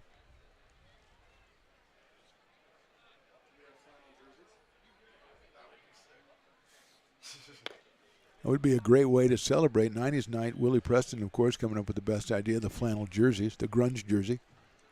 You could auction off a grunge jersey, and I would be a willing participant in that. Yeah, absolutely. Give me like a J.T. Walden grunge jersey. All right, put it together, baby. 2-2 pitch is fouled back to the screen. Although Jackson Halverson, not a bad jersey right there.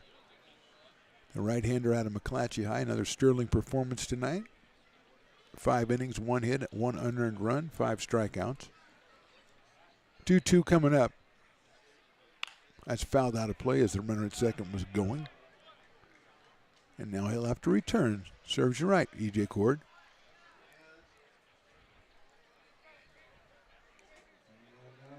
Two balls, 2 strikes on Catalano. Dayton Guzman to follow, number 6 hitter in the order.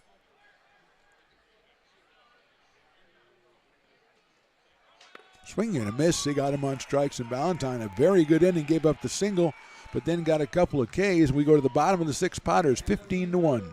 When it comes to your home's maintenance and repairs, Jeffers Resource Group has you covered. Our handyman services offer a comprehensive range of expertise, from minor carpentry to drywall, electrical and flooring for property managers, landlords, and renters alike. We ensure that every job is completed to the highest standards, so you can have peace of mind. Contact us today to discover how Jeffers Resource Group can help keep your home in top shape.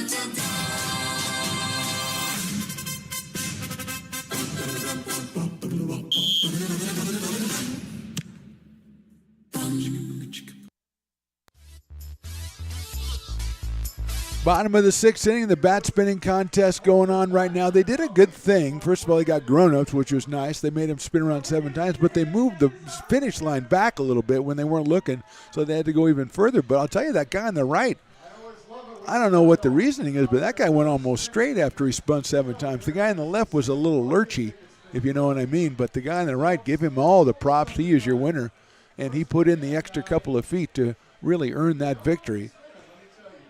Aiden Brothers looks to be still out on the mound for the Anchors. He came on in the 4th, and he will face Jacob Doyle, then Colby Emerald and Andrew Sloan, 5, 6, and 7 for the Potters. Jacob Doyle making his first appearance in a Lincoln uniform out of Nevada Reno, doubled in the 1st inning and scored, singled in a run in the 2nd and scored, and then has struck out his last 2 times. So Jacob is 2 for 4 so far in the evening, as the Anchors manager comes to tell the umpire something, which means somebody's subbing somebody somewhere, and they're not going to tell us. So we'll just have to wait until they come to the bat. Leading off for your Potters from Sparks, Nevada, number 37, Jacob Doyle. Jacob coming out of Sparks, Nevada, according to the great Willie Preston, who came up with the idea for grunge jersey, so everything he says is golden all night long. Inside corner for a strike. Valentine was between 86 and 90 on his fastball while he was in the top of the 6th. That's from my buddy Carson over there, who's doing a tremendous job keeping me apprised of the latest information and bypassing Jason. That is down low for a ball. It's tough because he's got to do his job, but he's also got to navigate his environment, and that's not easy. You know, everybody has coworkers like that, right? It's crazy. 1-1.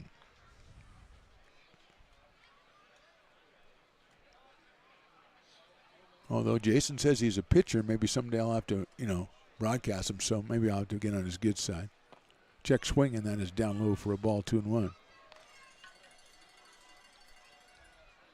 He says he pitched for somebody that played against the Potters 2 years ago, so I might have to go back in the archives, see how I treated Jason. Probably pretty well. 2-1 pitch inside, 3-1. Much better than I'm treating him now anyway, that's for sure. 3-1, starting off the bottom of the sixth. The hitter is Jacob Doyle, a right fielder tonight. Hits that one high to left field. Going back, Catalano, still going back. He's running out of room. Home run, Jacob Doyle. Double, single, 2 strikeouts, and that got his gander up, so he hits it out of here to left field, and the Potters are up 16-1. Something tells me that may be the first of a couple of home runs we see from Mr. Doyle this year. So congratulations to Jacob. He is 3 for 5. Okay, Carson, now I know I just said you do a good job, but the ball hasn't landed yet, and you've already got a distance on it, okay? The ball is still in the air, literally. 338 feet to left field, 103 miles an hour off the bat, according to Carson. I don't even think he uses any machines or something. He just does it himself. Popped up by Colby Amaral, who came on for J.T. Walden and singled in a run back in the 4th inning, so Colby is 1 for 1.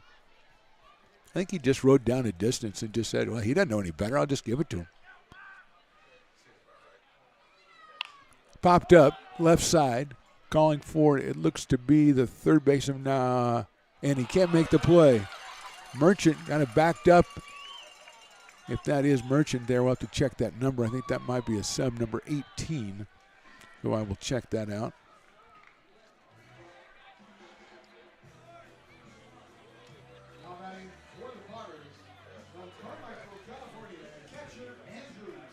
So here's Andrew Sloan.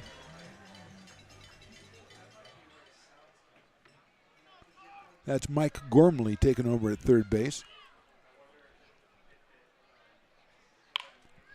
That one's hit foul to left field by Andrew Sloan. So Gormley is at third, taking over for Alex Merchant.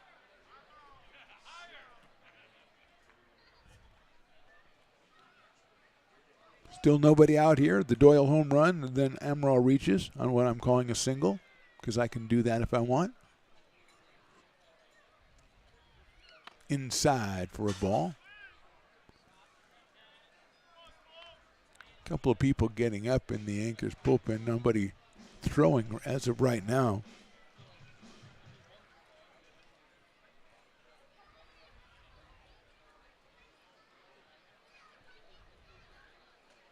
That's outside. Another good block by Marlowe behind the plate.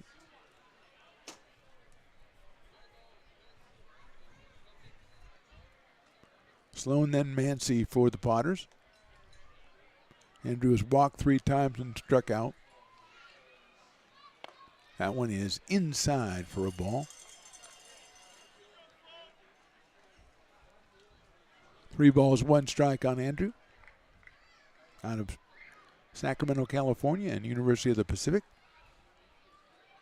Coming back from last year. Takes a fastball outside. And he'll go down to first base with his 4th walk of the day. 2 on, nobody out. And Luke Mancy will be the hitter. Lucas doubled, struck out twice, and then singled. 2 for 4 with an RBI for the left-hand hitting second baseman of the University of New Mexico. Comes to us from down near San Diego. Batting in the number 8 spot today for Tyler Robertson and the Potters.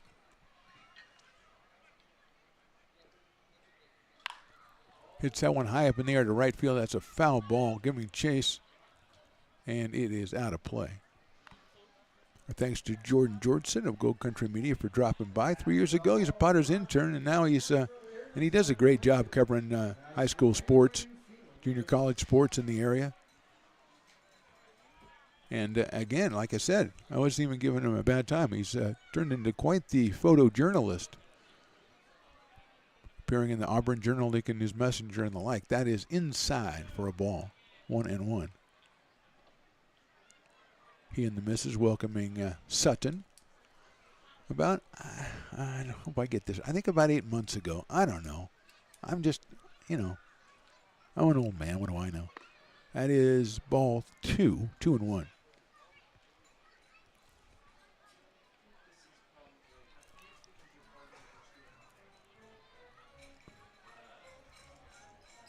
Two and one on Luke Mancy. Luke was 1 for 4 in his debut on Tuesday. Had a 2-run single late in that game. A 14-8 Potters win. Hits that one sharply into right field. That's a clean base hit. See, Potter's going to go station to station and stay at third base. So Amaral pulls up at third. Third hit for Luke Mancy, and Sloan is in the second. Base is loaded now with nobody out in the sixth, and Quincy Malbrough is the hitter. Out of Folsom Lake College, Quincy has flied to right, singled, walked, and hit into a fielder's choice. So he's 1 for 3. He scored twice. Playing out in left field for Lincoln tonight. Played center in the opening series against Novato. That is outside for a ball. Want to know let me read it right. The single fully operational obstacle course bounce house is really popular today.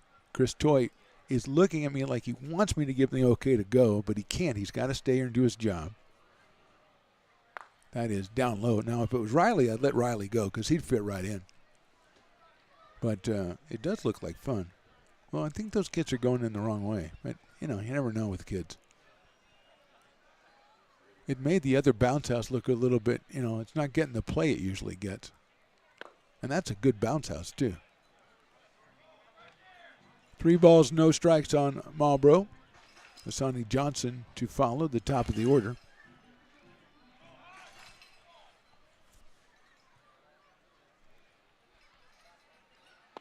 Right down the middle, 3-1. Nobody out, bases loaded. 1 run in on the Doyle home run.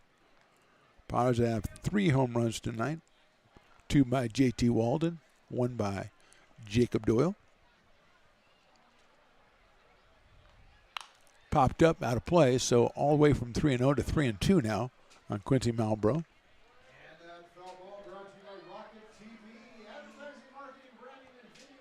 Tomorrow, 6:35, Menlo Legacy are back in town.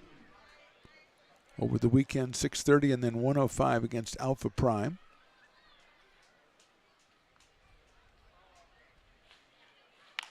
Line drive right field, short right field. That is going to get down for a base hit. 1 run will score, and it'll be the bases loaded again for the Potters as Malbrough delivers the RBI single. Scoring is Amaral. Sloan now at third, Mancy at second. And Asani Johnson's a hitter, and we're going to have a meeting at the mound. We do have activity, but I think it might have just started for the Anchors. So not really ready to bring anybody in.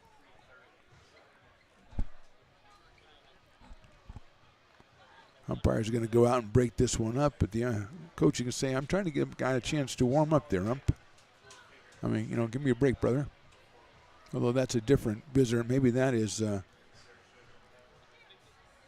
Eric Bradley, the assistant coach. Josh Passanelli is the head man out of De Anza College. And here is Asani Johnson, who struck out, flied to center, reached on an error, walked, and grounded to first. Hit a really sharp grounder at first that Bellamy made an excellent play on back in the 5th inning.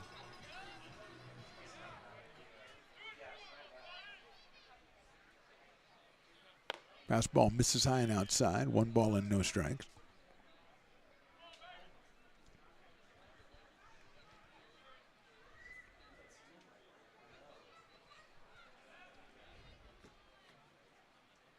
Asani takes outside again, 2-0. Hunter started for the Anchors, went the first 2, then Aiden Knowles came in. Brothers took over in the 4th inning, and he's been out there ever since. We are in the bottom of the 6th. 2 runs in, bases loaded, nobody out.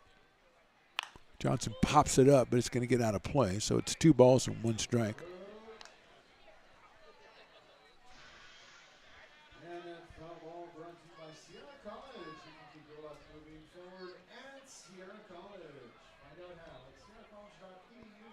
Kroom is medium deep in center, left and right are deep. Johnson takes on the inside corner. Good location right there. 2 balls and 2 strikes.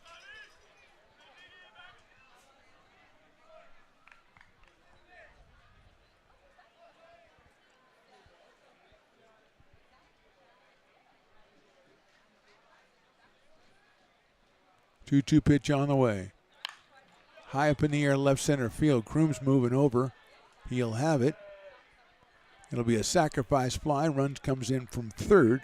That is Andrew Sloan. Hassani Johnson will pick up an RBI. Potters will pick up another run. Everybody else stays put as Johnson gets the sacrifice fly.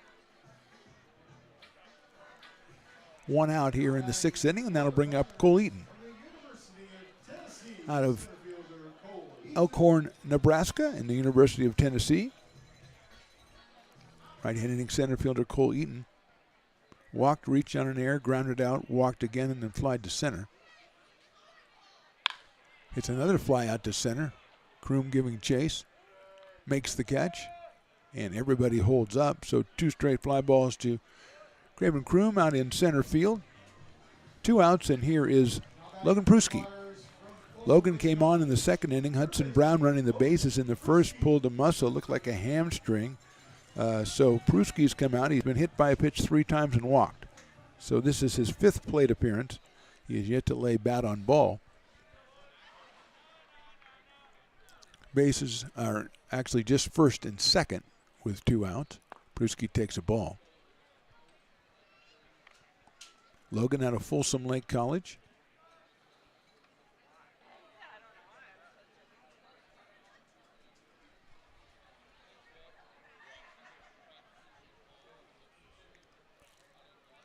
Takes that one outside, so he's ahead in the count. 2 balls and no strikes.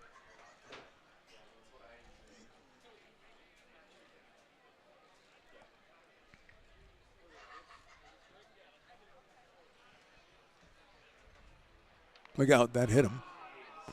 So Pruski has been in a day he wasn't supposed to play. He's been at bat 5 times. He's been hit 4 times. So maybe, I don't know if he's rather say, maybe I should have just stayed home today or exactly what. So the bases are loaded, and Jake Tandy is the hitter. Mancy at 3rd. Marlboro at 2nd now, and Pruski over at 1st. That is the oddest line for number 3 hitter I've ever seen. The 3 spot has been hit 4 times and walked twice. So they're 0 for 0, and they've been on base 6 times. Tandy takes high. Jake has singled, struck out, singled, walked, and hit into a fielder's choice. He has 3 runs batted in. He leads the team with 10.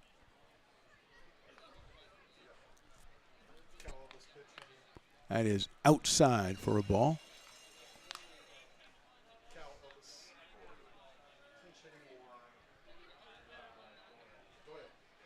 Looks like Cal Elvis is on deck to bat for Jacob Doyle. Our ball's hit high, and it's hit deep to left field. Looking up, run out of room. Grand slam home run. That is Jake Tandy.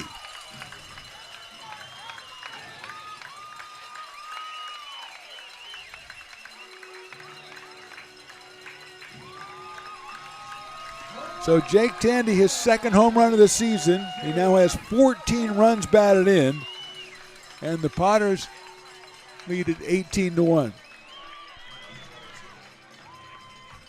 And Carson was a little bit slow. He just gave me the card. It had landed at least 5 seconds ago, Carson. 354 feet on that one.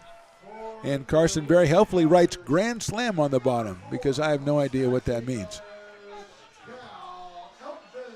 So Cal Elvis will be the hitter.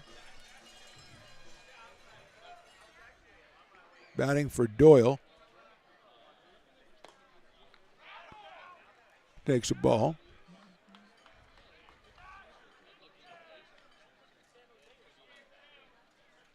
Doyle was 3 for 5 with a home run. He scored 3 times. Make that 22-1. So the 18 was before the grand slam. And helpfully, like I say, Carson wrote grand slam on it. Elvis out of Vacaville, California. Swing and a miss.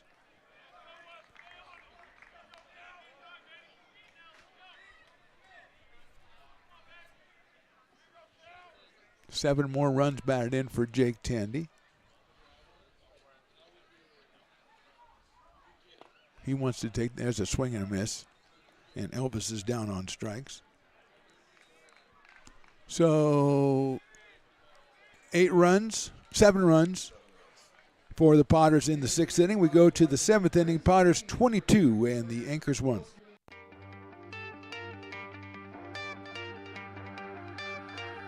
Gooseport Public House. We have sports on 10 big screen TVs, 23 beer taps with classics and crafts, a full bar with creative craft mixed drinks, live music, and most importantly, great fresh food. In downtown Roseville off Vernon Street, only 15 minutes from the ballpark. See ya at Gooseport.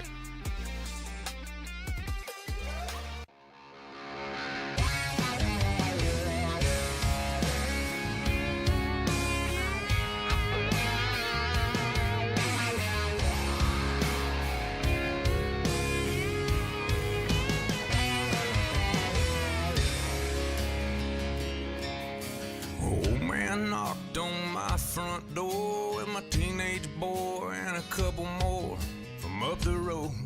He had him by the collar, said he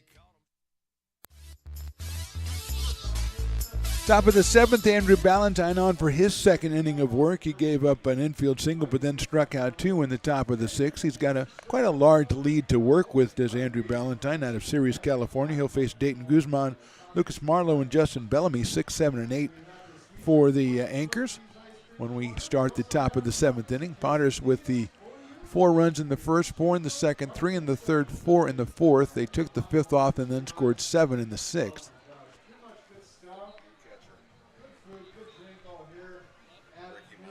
Looks like Ricky Maya has taken over behind the plate for the Potters, replacing Andrew Sloan.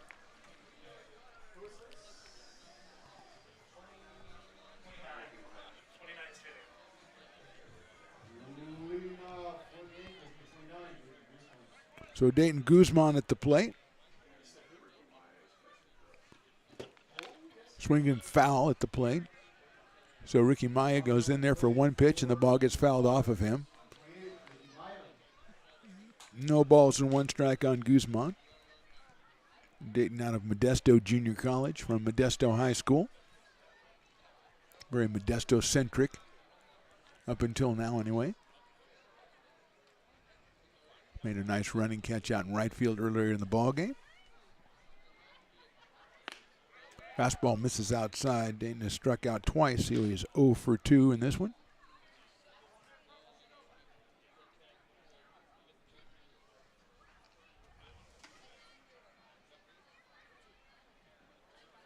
That's inside.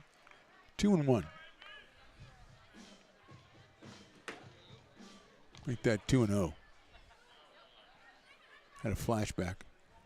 That'll happen.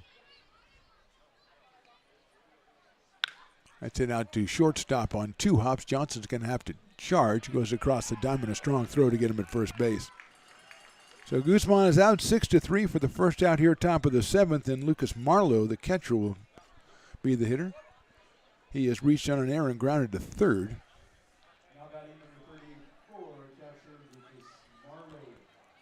Out of Southwestern University, Lucas Marlowe. Comes out of San Ramon, California, and takes outside for a ball, 1-0. Justin Bellamy on deck.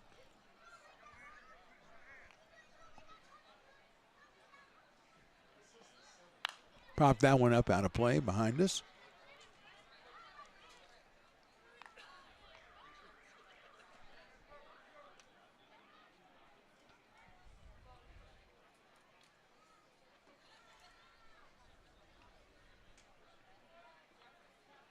Sails outside and high. 2 balls, 1 strike on Lucas Marlowe. 1 out here, top of the 7th inning. Potters with the big advantage. Trying to win their swing and a miss 4th game of the season as they come in at 3-1. Took the first 2 from the Knicks, then lost on Sunday and came back out with a big win over the Menlo Legacy, who they'll see again tomorrow. 3-2 now on Lucas Marlowe.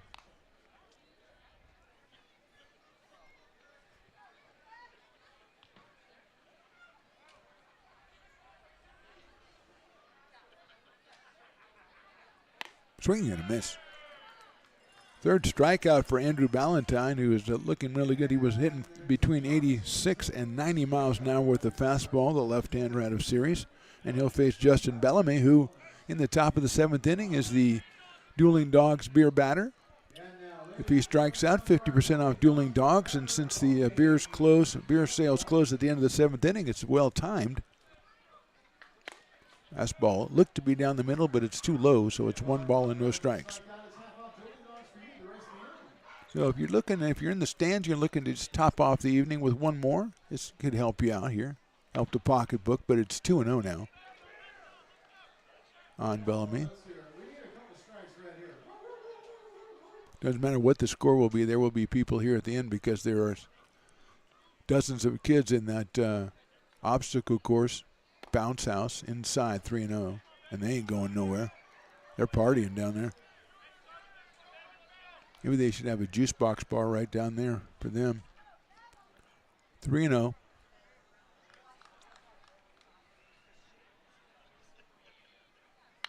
Fouled out of play, swing on 3-0. Kudos to Mr. Justin Bellamy. It's 3 balls and now 1 strike.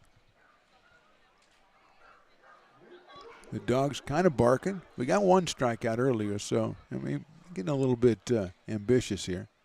3-1 pitch is fouled out of play, so now we're 2/3 of the way, maybe toward that last 50% off that last beer of the evening. Out at McBean Stadium, got the good food, still got Fat Cat open over there. Chopped foul down the first base line off the screen over by the Potters dugout where there's dozens of Potters just sitting outside, checking out the action. There is activity in the Potters pen as Ballantyne working his 2nd inning of the night. 3-2 coming up from Andrew. Lined into right center field, coming after it, the right fielder, and making the catch out in right field. Kyle Elvis out there in right making the catch. So 1, 2, 3, 4 Ballantyne in the 7th. We go to the bottom of the 7th. Potters up big.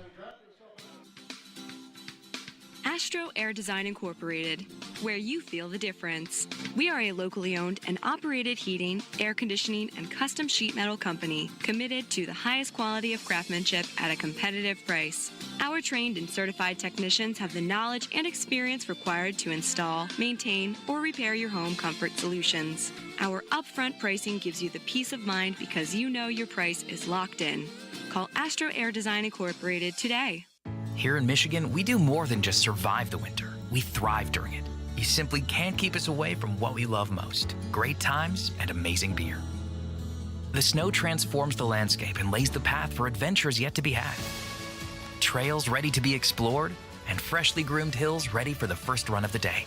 And later, as the sun descends, it's time to unwind with great conversation and even better friends. Experience a taste of Michigan winter with Founders Brewing Company, born and brewed in Michigan.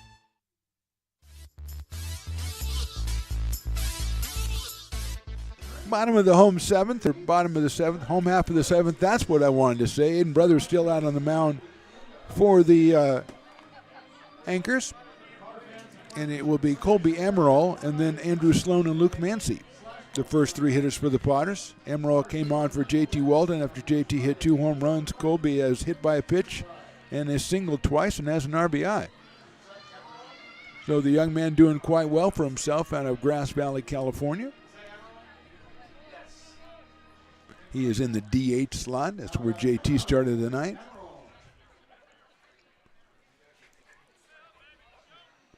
Four home runs for the Potters tonight. That one is on the corner. 2 by JT Walden, 1 by Jacob Doyle, and 1 by Jake Tandy, which was a grand salami, as they say. Actually, no one says that. Colby takes a ball, so it's 1 ball and 1 strike. 5 games into the new season. Jake Tandy with 14 runs batted in already. Sails the fastball just a little bit too high. 2 balls, 1 strike on Colby.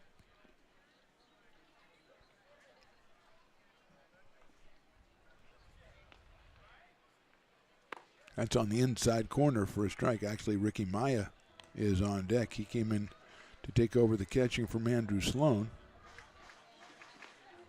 who had one official at bat, scored 1 run and drove in 1 run and walked 4 times. That's in the dirt. Full count to Amaral.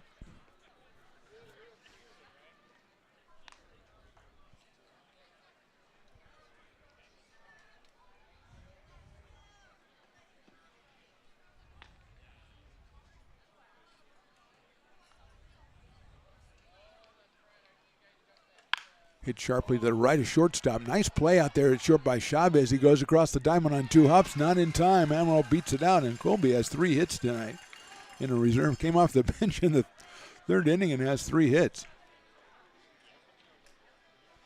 And he's down at first base.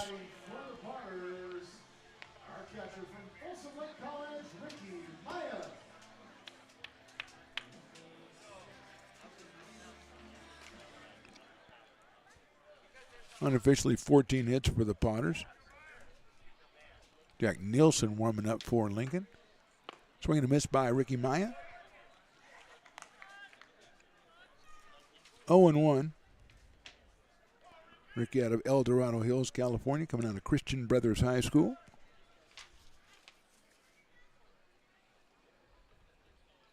Hits that one well to left field. Going back, Catalano. He'll get it right in front of the warning track and get it into the infield. So well hit by Ricky Maya, but he is retired on a fly ball to left. 1 out.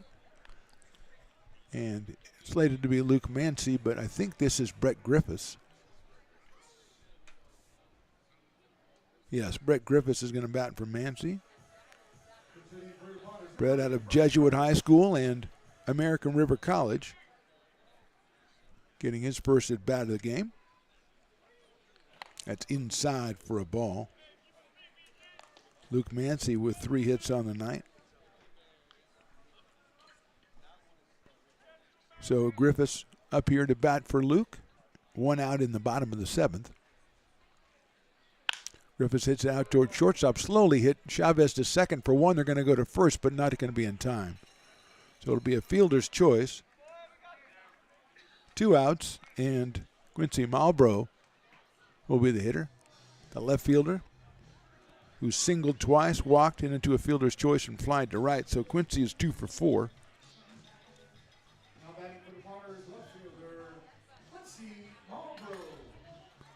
So Quincy steps in with 2 outs and 1 on here in the 7th.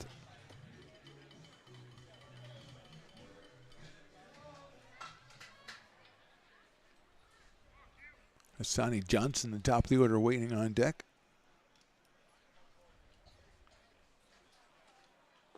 That one's just a little bit too low. 1 ball in, no strikes.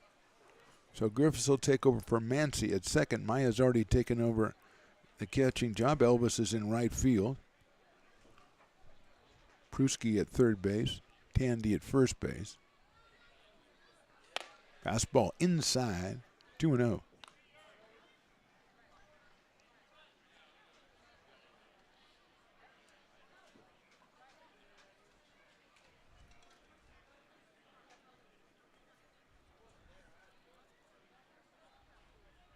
Two-0 pitches in the dirt, so it's 3-0 quickly on Quincy Malbrough.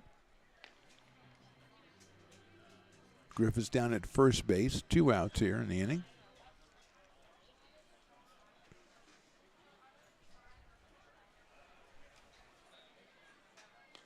That one's in there for a strike inside corner. 3-1.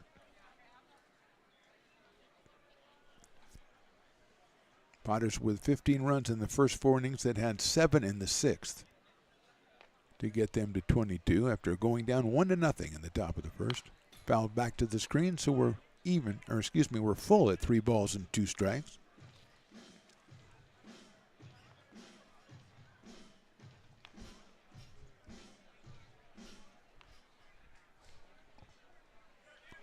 Willie playing some great tunes, which gets me in the mood tomorrow for 90s night.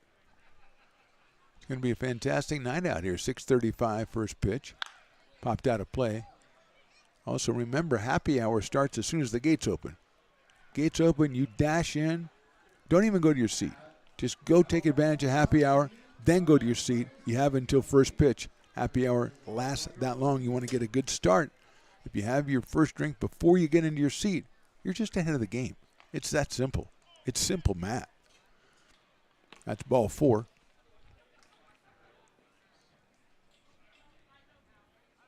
Quincy gets the base on balls. He'll down at first. First and second, 2 outs. And Sonny Johnson is the hitter. He is struck out, flied to center, reached on an error, walked, grounded to first, and hit a sacrifice fly. Out of Franklin of Elk Grove and Louisiana Monroe, Johnson scored twice. He has an RBI.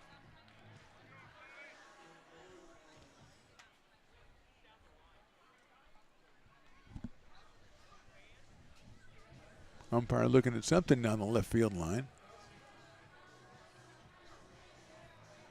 Something over the top of the fence, I think.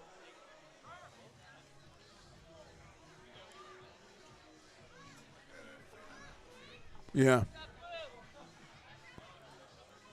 Umpire getting some kudos from the fans. You know, it doesn't matter the score. He's got the attention to detail. He's all over it.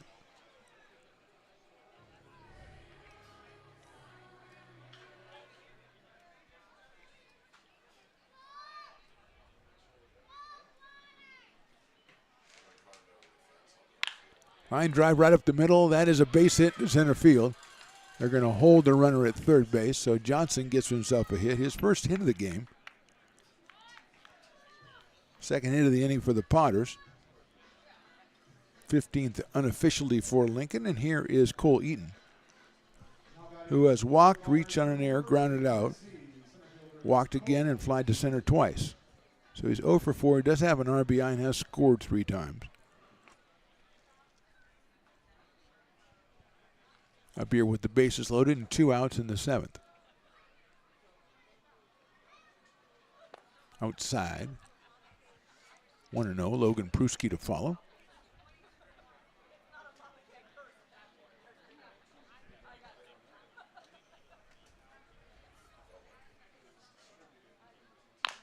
Big chopper. That's going to be a tough play at shortstop. Chavez to first. That's a very good play at first base, and he's out. Chavez, a fine throw and a play at first base to get Eaton. Potters don't score. They leave a couple. We go to the top of the 8th. Potters up big.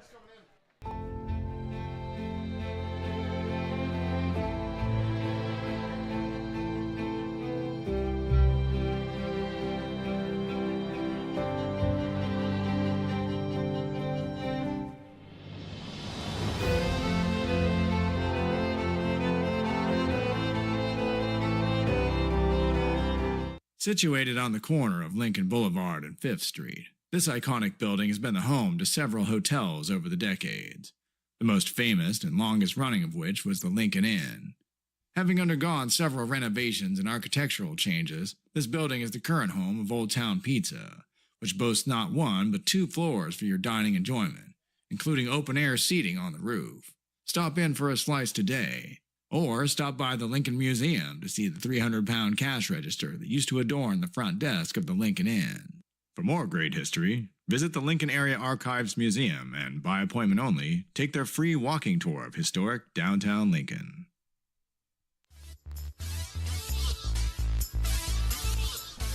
Top of the 8th inning, Jack Nielsen, the new pitcher, the left-hander out of a Lincoln High School, comes on to face Haven Kroom, and then Brayon Chavez and E.J. Cord, 9-1-2 for the Anchors. Ballantyne was in there for 2 innings, gave up 1 hit, no runs, and struck out 3. So a very impressive outing for Ballantyne and for Potters pitchers. So far, 7 innings today, 2 hits, 1 unearned run, and 8 strikeouts.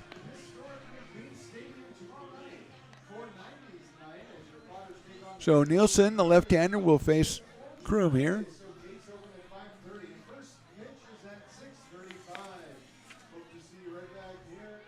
Jack listed it, first of all, from Lincoln, from Butte College, so he will take over from Ballantyne, who took over from Halverson.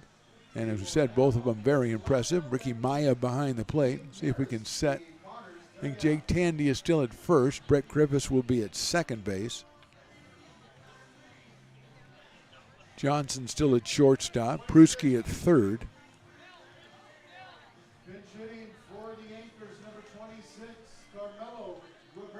Carmelo Rivera is going to hit for Kroom.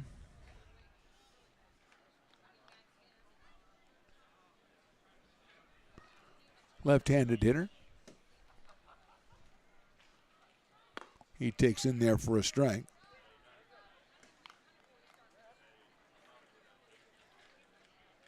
Rivera out of Chabot College. Left-handed hitter against the left-hander Nielsen. Fouls it away, so it's 0-2 quickly on the pinch hitter Rivera.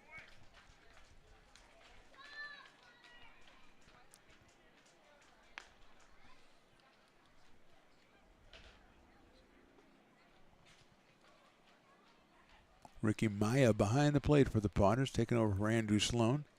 Swing and a miss, got him on strikes.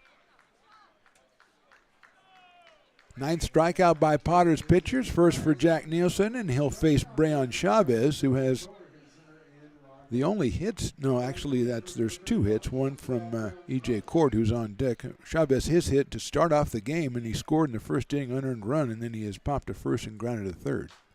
So Brayon is 1 for 3. That one gets away from Nielsen, back to the backstop.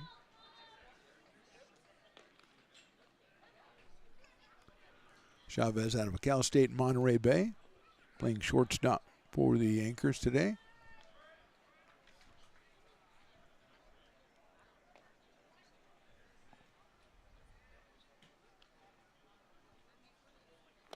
Inside and low, 2-0. Tomorrow night, 6:35. Menlo Legacy is the opposition. 90s night, Pokemon night. The soundtrack promises to be great. I don't know what the Pokemon representation will be. I am curious to find out. That fastball misses outside, so it's 3-0 on Chavez.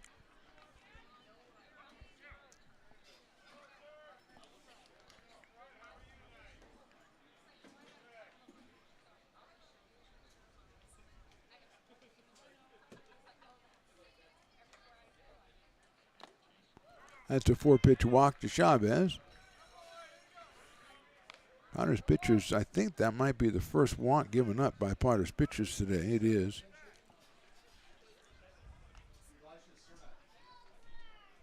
Pinch hitting for Alameda, number 37, Elijah Cernak. So Elijah Cernak is going to bat for Cord.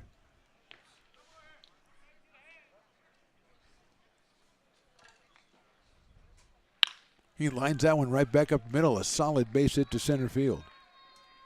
3rd hit of the day for the Anchors, and Cernak delivers.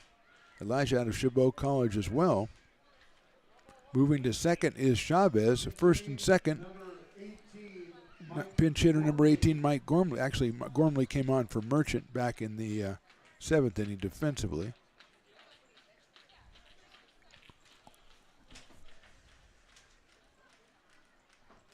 So the left-handed third baseman getting his first at bat. He is out of Laney College.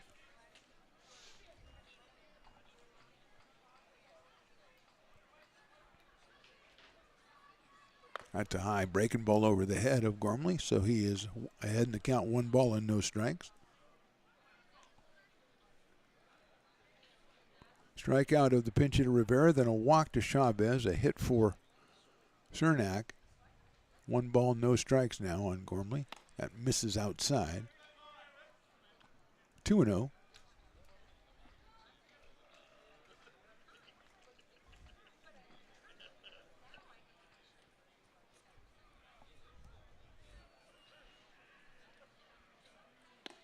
In there for a strike on the inside corner. Big pitch for Jack Nielsen. Gets him back in the count. 2 balls and 1 strike. Good crowd out here for Thursday night action. Some of them have taken off. Some of them are still in the bounce house, so that's how it goes. In the dirt, nice block by Ricky Maya. Makes it 3 balls and 1 strike.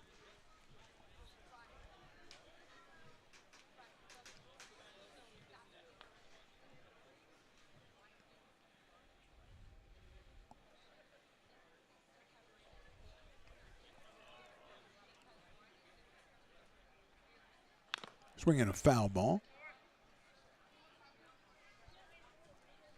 Full count, 3 balls and 2 strikes. Titus Wheelock is the DH in the 4th spot. I believe he is in the on-deck circle. There's two big poles in front of me. I can't really tell. Outside with a fastball. So we've got a bases loaded situation with one out. It is Titus Wheelock who will come to the plate. He has reached on an error, struck out, and grounded to second. So Titus is 0 for 3 in this one. Out of Modesto Junior College.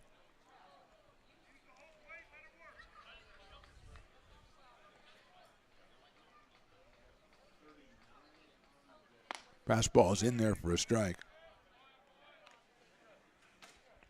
Thomas Trombatori looks like he is coming out on deck to bat for Catalano.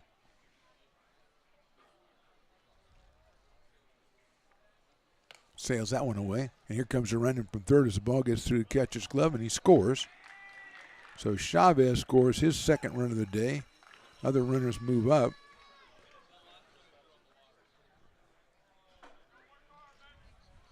One and one on Wheelock.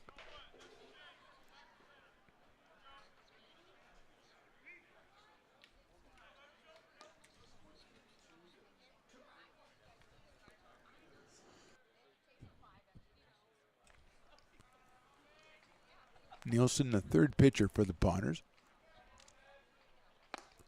Nice pitch in there for a strike, 1 and 2. Wheelock thought he was going to take a cut, then thought about it again, and then, the obstacle course has been deflated, Chris Toy. And it's almost like the mighty Casey has struck out. No more single fully operational obstacle course. Line drive foul down the first base line. Obstacle course / bounce house, of course. It's bouncy obstacle course, BOC. But it's done now. Hopefully soon to return. It was quite a hit. 1-2 pitch inside. Wheelock skips away from that one, evens the count up at 2 balls and 2 strikes.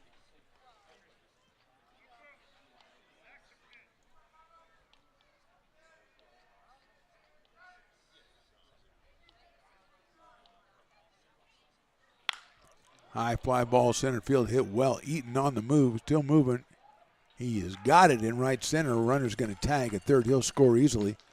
And it's a sacrifice bunt for Wheelock. Second run of the inning comes in as Cernak crosses the plate. And with 2 outs and runner now at third base as Gormley moved over, Thomas Trombatori is going to bat.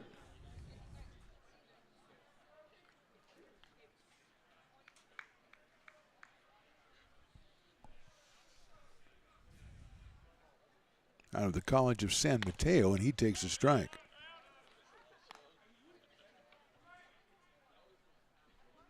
So 2 runs in the inning for the Anchors, and they do have Gormley down at third base. Fouled out of play, so quickly 0-2 on the pinch hitter Trombatori. Dayton Guzman scheduled to be next.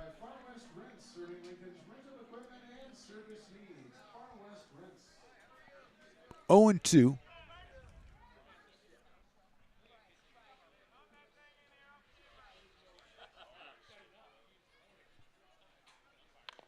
That's a foul ball, I think. His hands were right over the inside of the plate. So it's still 0-2. Ball hit the bat anyway, I believe.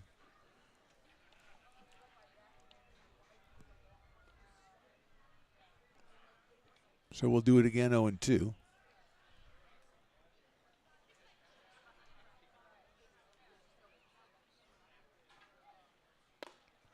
Just misses with the fastball, 1-2.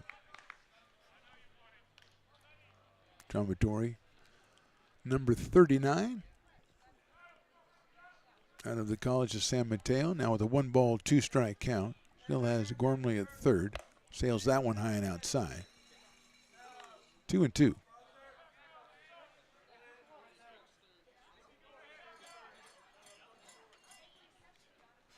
Two balls, 2 strikes.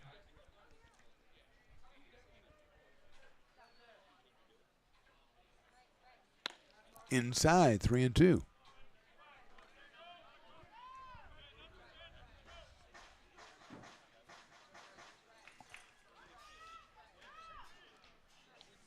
2 walks, a single, and a sacrifice fly in the inning for the Anchors. They have scored twice. Sharp grounded out towards shortstop. Johnson has it on a hop to first base, sticking with it. Jake Tandy, nice play, Jake Tandy for the 3rd out. 2 runs for the Anchors in the 8th. We go to the bottom of the 8th. Potters up big.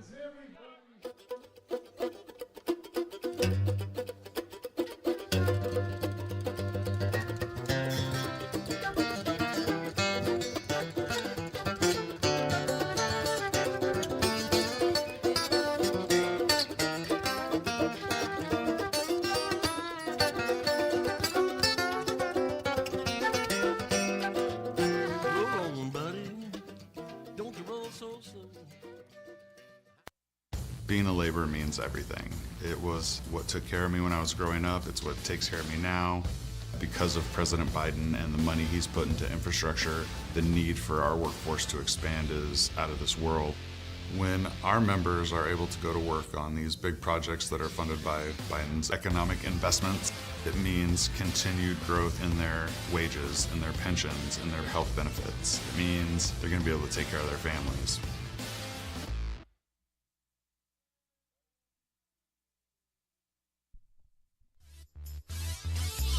Bottom of the 8th inning, Dayton Guzman is taken over on the mound, coming in from right field to take over and be the 4th pitcher for the Anchors. Hunter started, then Knowles, then Brothers, and now Guzman. And he will face, Logan Pruski is going to start us off here in the bottom of the 8th inning. He'll be followed by Jake Tandy and then Cal Elvis in the Potters order. So Guzman, which means there's a new right fielder. And we'll get that number. We had a lot of pinch hitters, so it could be basically could be anybody. My feeling is it's going to be Mike Gormley.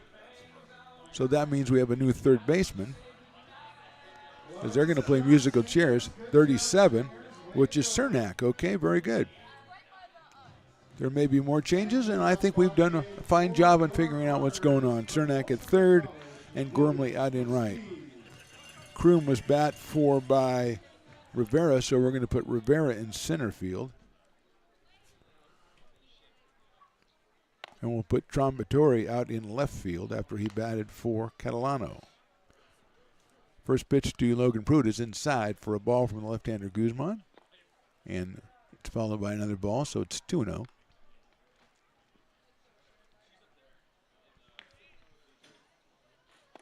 That one misses outside. Pruitt with one of the stranger lines in the history of baseball. He has been up 5 times, been hit by a pitch 4 of those times, and walked the other time. And just hit the ball to shortstop. Chavez gets down on one knee, throws it across the diamond, and gets him at first. I think Logan's not that upset about making it out. At least he got to swing the bat. I don't think it really matters to him.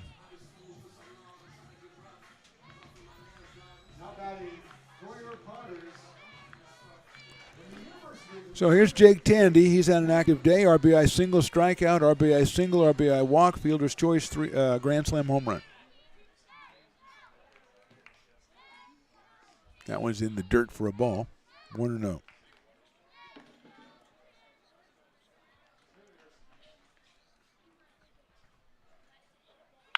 That one's hit really well to left center field. Going back is, and making the catch right in front of the wall is Rivera. So Tandy making his bid, but hit it a little bit too far to the middle of the field. So Jake is retired on a long fly to center, and that'll bring up Cal Elvis. Came on to bat for Jacob Doyle back in the 6th inning. He is 0 for 1. Now batting for the Potters from Vacaville, California, Cal Elvis.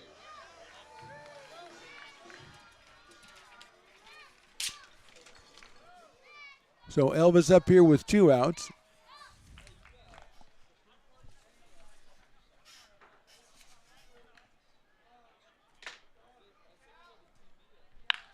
That's lined into left center field. That's down for a base hit for Elvis. He's going to round first. He's going to go to second. Picked up in left field by Trombatori. The second base not in time.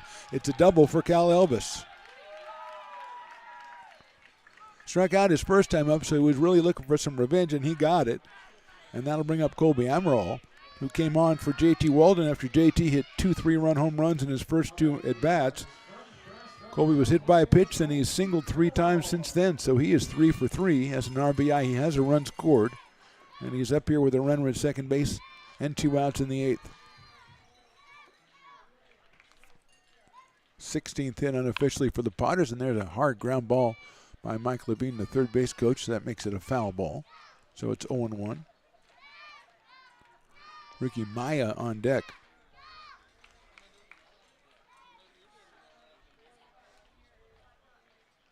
In the dirt, gets through the catcher, but no advance by Cal Elvis.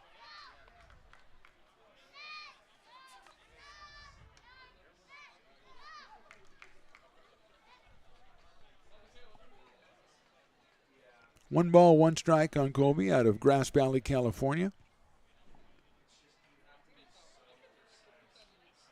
Takes that one on the inside corner for a call strike. 1 ball and 2 strikes.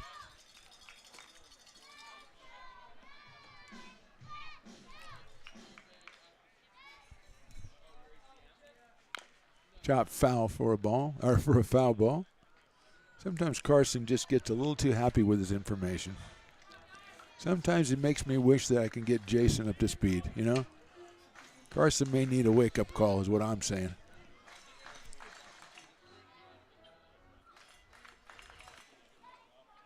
Kudos to the Potters fans standing in the front row and clapping along. That is inside, and Guzman thought he had a strike. I thought he had a strike too, to be honest with you. But he didn't. Doesn't matter what Guzman and I think, even though we were both right. 2-2 pitch is hit sharply to the left to shortstop into center field for another base hit. Colby has come off the bench and has 4 hits on the day. And that spot is 6 for 6. Stopping at third is Cal Elvis. And that'll bring up Ricky Maya, who has fly to left, deep to left in his only plate appearance today.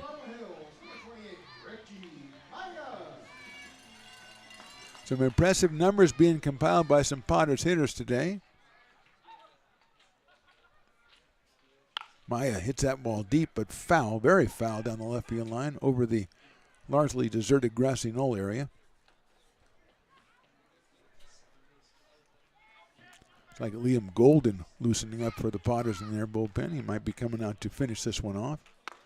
That's on the inside corner. That's a nicely located pitch by Guzman. 0-2 on Ricky Maya.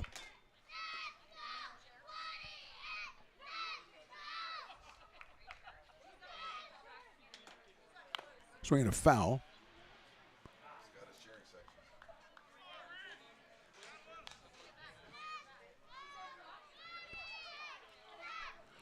That's good cheering. Let's go 28, let's go. That's excellent work right there. We're not sure your name, but let's go 28, let's go. That's a good one. We got to get Ricky that T-shirt.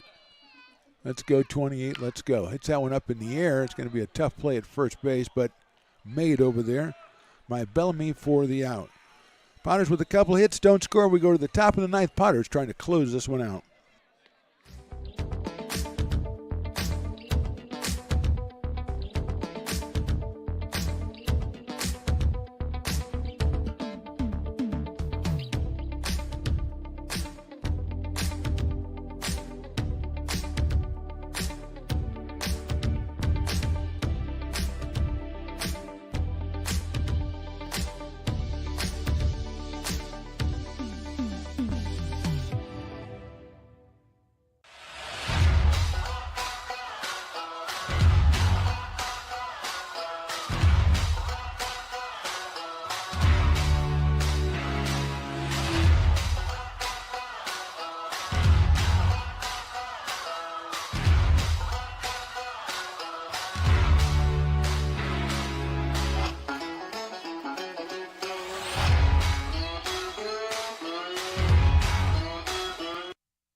Nolan Thebe on the mound for the Potters out of Jessup University. He will try to close this one out. Halverson went the first 5, then Ballantyne went 2, Nielsen 1, and Thebe, big right-hander.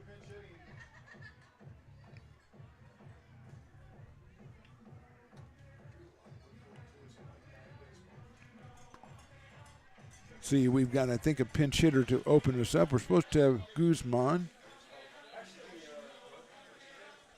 It's like Ben Soyland. Soyland is going to hit. So Ben Soyland is going to bat for Guzman here in the 9th. As Thebe will finish up his warm-up tosses, and he'll face Ben Soyland to start off the top of the 9th inning. Padres up 22-3.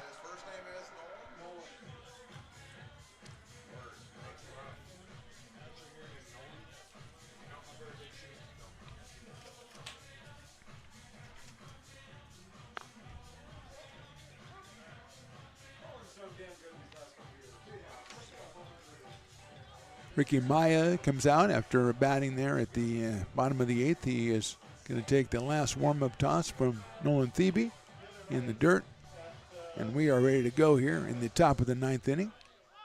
Stay tuned for Padres wrap-up right after the game. We'll take a minute break and come back and bring you the wrap-up brought to you by friends of McBean, and also get our Old Town Pizza player of the game. So here's Soyland, number 42, out of Cal Lutheran.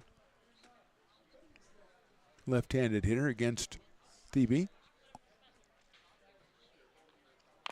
Check swing, and that is a fair ball down the third base line. Picked up and gunned across the diamond, and not in time by Pruski. Nice play by Logan Pruski. Not much he could do on that one. The left-handed hitter beats it out down the line, and Soyland is on the base. And that will bring up Lucas Marlowe, the catcher. Lucas has reached on an error, grounded to third, and struck out, so he is 0 for 3 today.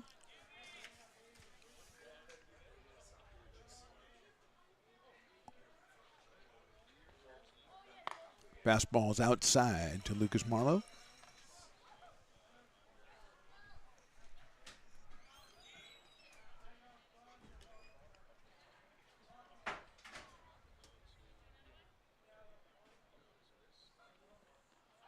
Another fastball at about 90 miles an hour from Thebe outside, so it's 2 balls and no strikes.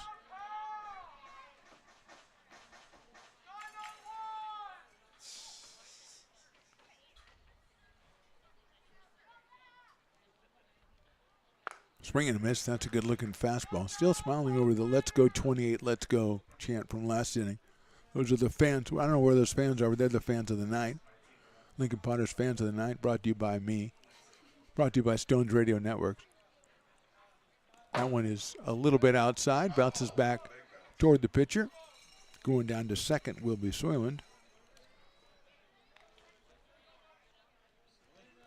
Get a new ball, and I think that one got smashed against the backstop. I don't think it's any good. It's a little misshapen now. 3-1 on Lucas Marlowe. Justin Bellamy, the first baseman, on deck.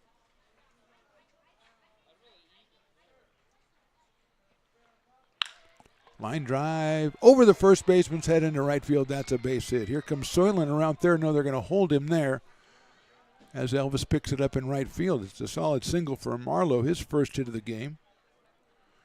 2 hits in a row for the Anchors, and that will bring up Justin Bellamy, the first baseman. Justin's grounded to short, struck out, and fly to right.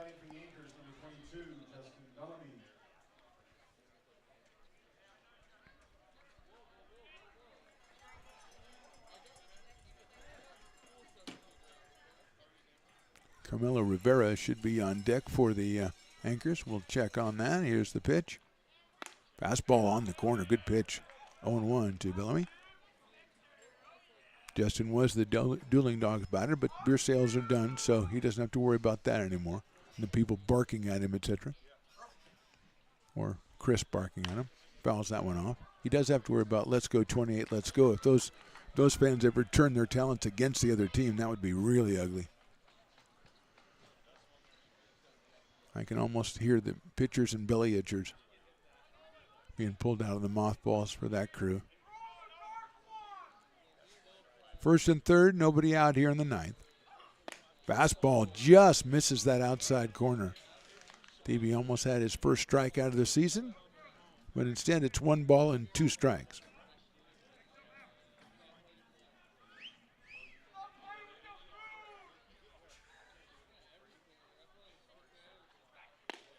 down the middle, except, yes, right down. I thought the umpire was not going to call it. Right down the middle. Call strike 3. So with one out, here is Rivera. Carmelo Rivera batted for Caven Kroom and took over in center field. Hit for him back in the 8th inning and struck out. Left-hand hitting center fielder up here with one out and runners at first and third. Fastball misses inside.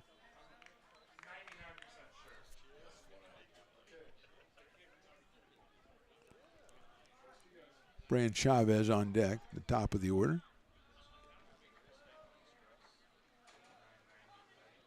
Fastball is down low for a ball. 2-0. Single by Soyland, a single by Marlowe. Strikeout of Bellamy. And now Rivera with a 2-0 count.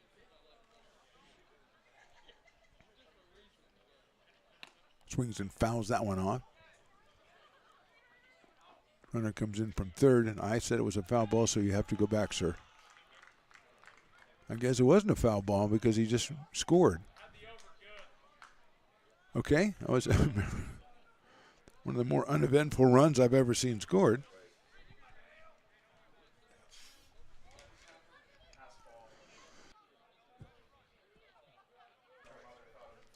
Thought it was a foul ball. Everybody did, except for the runner. Give him credit. He scored on it.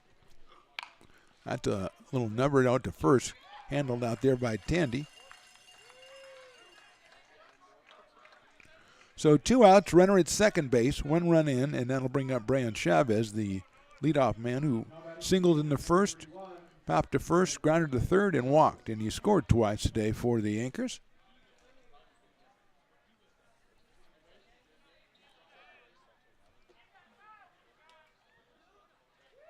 That fastball just a little low, 1-0.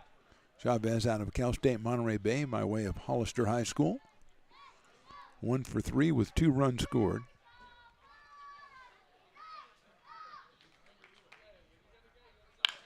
It's a sharp grounder out toward Johnson at short. Picks it up across the diamond by a step at first base, and that's your ball game. 1 run on 2 hits for the Anchors in the top of the 9th, but your final score in this one, Potters win it big.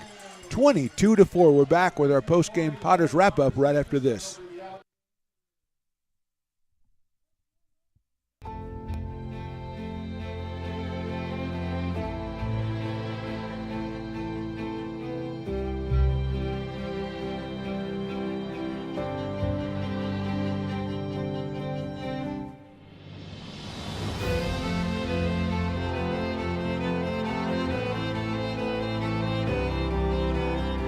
Situated on the corner of Lincoln Boulevard and 5th Street, this iconic building has been the home to several hotels over the decades, the most famous and longest running of which was the Lincoln Inn. Having undergone several renovations and architectural changes, this building is the current home of Old Town Pizza, which boasts not 1 but 2 floors for your dining enjoyment, including open-air seating on the roof. Stop in for a slice today. Or stop by the Lincoln Museum to see the 300-pound cash register that used to adorn the front desk of the Lincoln Inn. For more great history, visit the Lincoln Area Archives Museum and, by appointment only, take their free walking tour of historic downtown Lincoln. Welcome back to your Potters Wrap-Up, brought to you by Friends of McBean, working to raise money for a new scoreboard here at the stadium. Scan the QR code on your screen for information or to donate to a very worthy cause. Mark the Phantom Low here with Chris Toy. Potters putting it all up on the board today, 22-4 over the Anchors. Of course, our star of the game, our player of the game, our Old Town Pizza player of the game. Let's get that out of the way right now. JT Walden returning to the team. He got 2 at-bats in the first 2 innings, hit a 3-run home run in the first inning, hit another 3-run home run this time in the second inning, finished 2 for 2, scored twice and drove in 6, and just was a welcome return for JT Walden to the Potters fold, and so he is our Old Town Pizza player of the game. But I'll tell you, he had a lot of competition yesterday. yesterday's winner, Jake Tandy, was 3 for 6, and he drove in 7 runs, had a grand slam home run. Jacob Doyle, a very nice debut as a Potter, 3 for 5. He scored 3 times, and he drove in 1 with a solo home run. Pitching-wise, Jackson Halverson really did a great job again. For the second straight time, he goes 5 innings. This time, 1 hit, 1 run. It was unearned. He struck out 5, which means he is now 2-0 in the season with 10 innings pitched. He's given up 3 runs, 2 of them earned.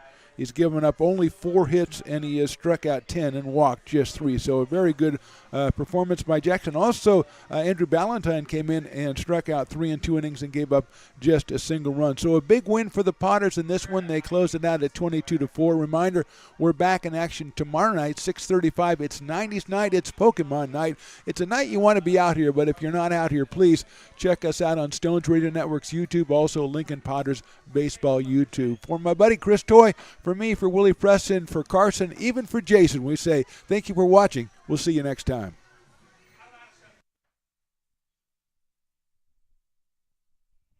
Just a little more, I can see the end. Yeah, you finish, yeah, your mind always win in due time.